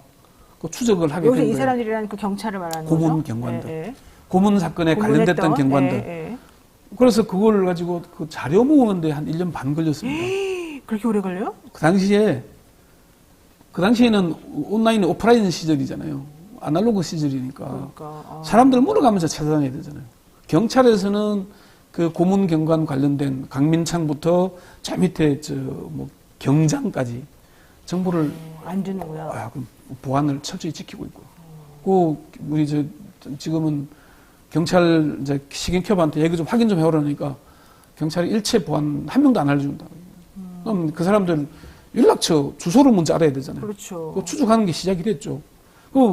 그때 담당이 서울지검 송무부였는데, 송무부 부장과 검사가 3명 있을 때도 있었고, 4명 있을 때도 있는데, 그 검사들 방에 뻔질나게 다녔습니다. 한 명, 그것도 한꺼번에 다 하면은 이게 협조를 안 할 수 있으니까. 그렇죠. 당시에는 검찰이 지금은 퀵스가 되고 하면서 다 개인정보 보호 때문에 처벌 대상인데, 누구 한 명 연락처. 고리만 딱 찾으면. 가서 이 사람 집 주소 좀 확인하고. 그래가지고 그 10몇 명 당시에 고문치사 사건에 관련된 강민창, 박처원, 쭉 이 사람들 다. 그리고 부천서 성고문 사건의 문기동. 또 김건태 고문치사 사건의 이근한. 이런 사람들까지 다 포함해서 이 10몇 명을 추적을 시작한 거거든요. 근데 결국 이게 검찰의 협조를 받아서 확인한 것들이 많아요. 취재하면서 취재 소용이 되죠. 네. 이게 공익적인 보도고 정의로운 보도긴 하니까. 근데 이게 하루아침에 모든 걸 검사가 던져주면 기자가 그걸 물어서 기사 보도하고 있다. 이렇게 보시는 거는 사실은 너무 단견으로 보는 겁니다. 근데 이제 대 기자님 때는 그랬는데 요즘은 또 조금 달라진 것 같은 게. 지금 많이 달라졌죠. 그러니까 취재 환경이. 그 한동훈 비대위원장이 조금 분위기를 바꿔놨다 이런 소문이 있어요. 이게 뭐냐면 과거 검사 시절에 서초동 편집국장이라는 별명이 있었다는 겁니다. 검찰하고 기자의 관계를 한동훈 비대위원장이 조금 변형시켜놨다. 그런데 한동훈 비대위원장보다 그 기자들에게 잘 알려주기로 소문난 분이 지금의 대통령이죠. 그렇죠. 전화 걸어서 일이 생기면은 벌써 언론사 친한 기자한테 전화 걸기 바쁜 분으로 소문이 나 있었으니까. 그러니까 그래서 그 배운 거다 한동훈 비대위원장이. 그건 거기뿐만 아니라 이제 중요한 사건이 그 검사를 오래 하다 보면은 언론을 어떻게 상대하느냐가 사실 특수수사에 반이죠. 어떻게 이게 보도가 잘 나느냐. 이게 비판 기사가 많이 나느냐 아니면은 자기들 의도대로 흘려주느냐, 보도해주느냐가 그거에 사실은 관건이죠. 아무리 수사를 잘해도 보도 안 되면은 사실 보도가 제대로 안 되고 그냥 지금 일단으로 묻혀버리면은 공이 없잖아요. 그러면 지금의 이 언론 환경이나 이 뭐 방통이나 뭐 여러 가지 전체적으로 KBS나 이런 식으로 정리가 되는 것도 다 그런 경험에서 나오는 거라고 봐도 돼요? 취재 환경이 달라진 게 뭐냐면은 제 때는 아까 말씀드린 대로 검사들 방을 형사부 검사들은 그냥 뭐 무시로 다녔고요. 특수공안은 철문이 있었어요. 철문이 있어서 아무나 못 들어 검사들 연락을 하고 내가 문 열어줘야 들어가고 이랬는데 법조를 오래 하다 보면요. 그 어떻게 하든지 출입처 비밀번호를 알고 들어간 경우도 많습니다. 열고 들어가서 그냥 그럼 그 아는 검사하고 잘 알면은 들어온 걸 뭐 내쫓지는 않잖아요. 근데 이제 그 싫어하는 검사들도 있었죠. 그런 걸 왜 들어왔냐고 하는 검사들도 있긴 했는데 그렇게 그 지금 기자들은 검사들을 개별적으로 만나기가 되게 상당히 어려운 지경입니다. 그래서 공식 브리핑이 있거나 공식 회식이 있거나 뭐 이런 게 아니면 사실 볼 기회가 없다 그럽니다. 겨우 전화 통화하기도 이렇게 힘들고요. 그런데 이제 그렇게 관리를 좀 해주는군요. 그러니까 법조 기자를 아까 말씀드린 대로 제가 그 법조 취재를 한 거는 부산 CBS에 있을 때 부산 법조를 취재한 거 하고 서초동을 출입하면서 한 5년 남짓 한 거 하고 요게 출입한 거고 나머지는 뭐 사건 데스크 사회부장 데스크로서 본 거고 선임 기자 대기자를 하면서는 출입을 직접 하는 건 아니잖아요. 아니지만은 그 큰 사건이 있거나 일이 있을 때마다 이제 취재를 해야 되는데 취재원이 되면은 이게 검찰의 취재원이 제가 법조를 할 때는 어디를 이제 그 여유가 있을 때는 어디를 주로 가냐면 고검을 주로 가요. 왜 고검을 가냐? 시간들이 많죠, 그분들이. 고검 검사들은 시간이 많아서 기자들 오면 안 놔줘요. 안 놔주는데 뭘 알고 법조 기자가 제일 알아야 될 게 뭐냐면 히스토리를 알아야 돼요. 그쵸. 역사 사건의 흐름을 알아야 돼요. 그러니까 제가 정보통신부 바뀌기 전에 최신부를 출입하다가 법조를 갔는데 정보통신부는 일주일마다 세상이 변하는데 법조는 4년 5년에도 변함이 없어요. 똑같아요. 알겠습니다. 그래서 그걸 알아야 되기 때문에 이게 한 번 또 관계를 맺으면은 오래 가죠. 그렇죠. 그리고 변호사 하면서도 사건이 계속 관계되잖아요. 그렇죠. 그러니까 서로 필요할 수도 있고. 그래서 이 관계가 이어져 가는 겁니다. 알겠습니다. 그러니까 윤석열 대통령이 검사하실 때부터 이렇게 그런 노하우가 있어서 이렇게 특수부 검사들이 수사는 홍보가 반이다라고 얘기하죠. 그러니까. 그리고 홍보가 잘 된 수사는 결코 실패하는 법이 없다라고요. 질 수 없는 게임을 하는 거잖아요. 왜냐하면 이건 법률가의 기자들한테 보도자를 주고 자기 그 입맛대로 기사를 뽑아내는 건 법률가의 사무가 아니죠. 그 사람의 도덕적 파산에 이르게 하면 그 뒤로는 이기는 게임이 되는 게 첫 번째는 피의자가 이미 그 수사 단계에서 진을 다 빼고 빈사 상태로 법정에 서게 되면 방어 의지를 상실합니다. 그리고 뭐 자살하는 경우도 많잖아요. 이게 질 수 없는 게임의 장을 스스로 만드는 거라고 저는 생각해요. 서초동 편집국장 다 여러 가지 의미가 있다. 이걸 우리가 그러니까 알겠습니다. 그 청부를 흘리는 게 네. 아까 말씀드린 대로 이제 피사실도 아닌데도 공격하기 위해서 대표적인 그렇죠. 게 왜 뭐 논두렁 시계 이런 이미지화 만들어서 가는 게 프레임이 나쁜 수사 방식이죠. 나쁜 수사 방식인데 네. 그 과거에는 뭐 그런 얘기를 들었어요. 고위공무원 출신들이 가장 빨리 항복을 한답니다. 검사실에 불려오면은. 과거에는 48시간 밤샘 수사했잖아요. 왜 빨리 하느냐? 모욕을 주면 빨리 분대요. 그래서 가령 팬티만 입혀놓고 벽을 보게 몇 시간 세워놓고. 그러면 이 사람이 수치심을 느끼잖아요. 내가 이제 그래서 빨리 불게 된다거나 아니면은 그렇죠. 그런 사람 굉장히 많아요.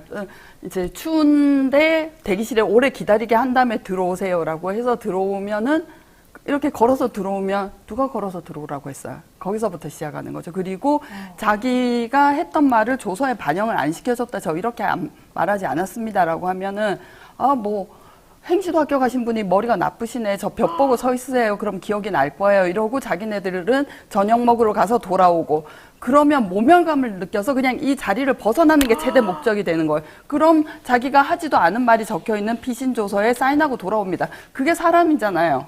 알겠습니다. 오늘 너무 충격적인.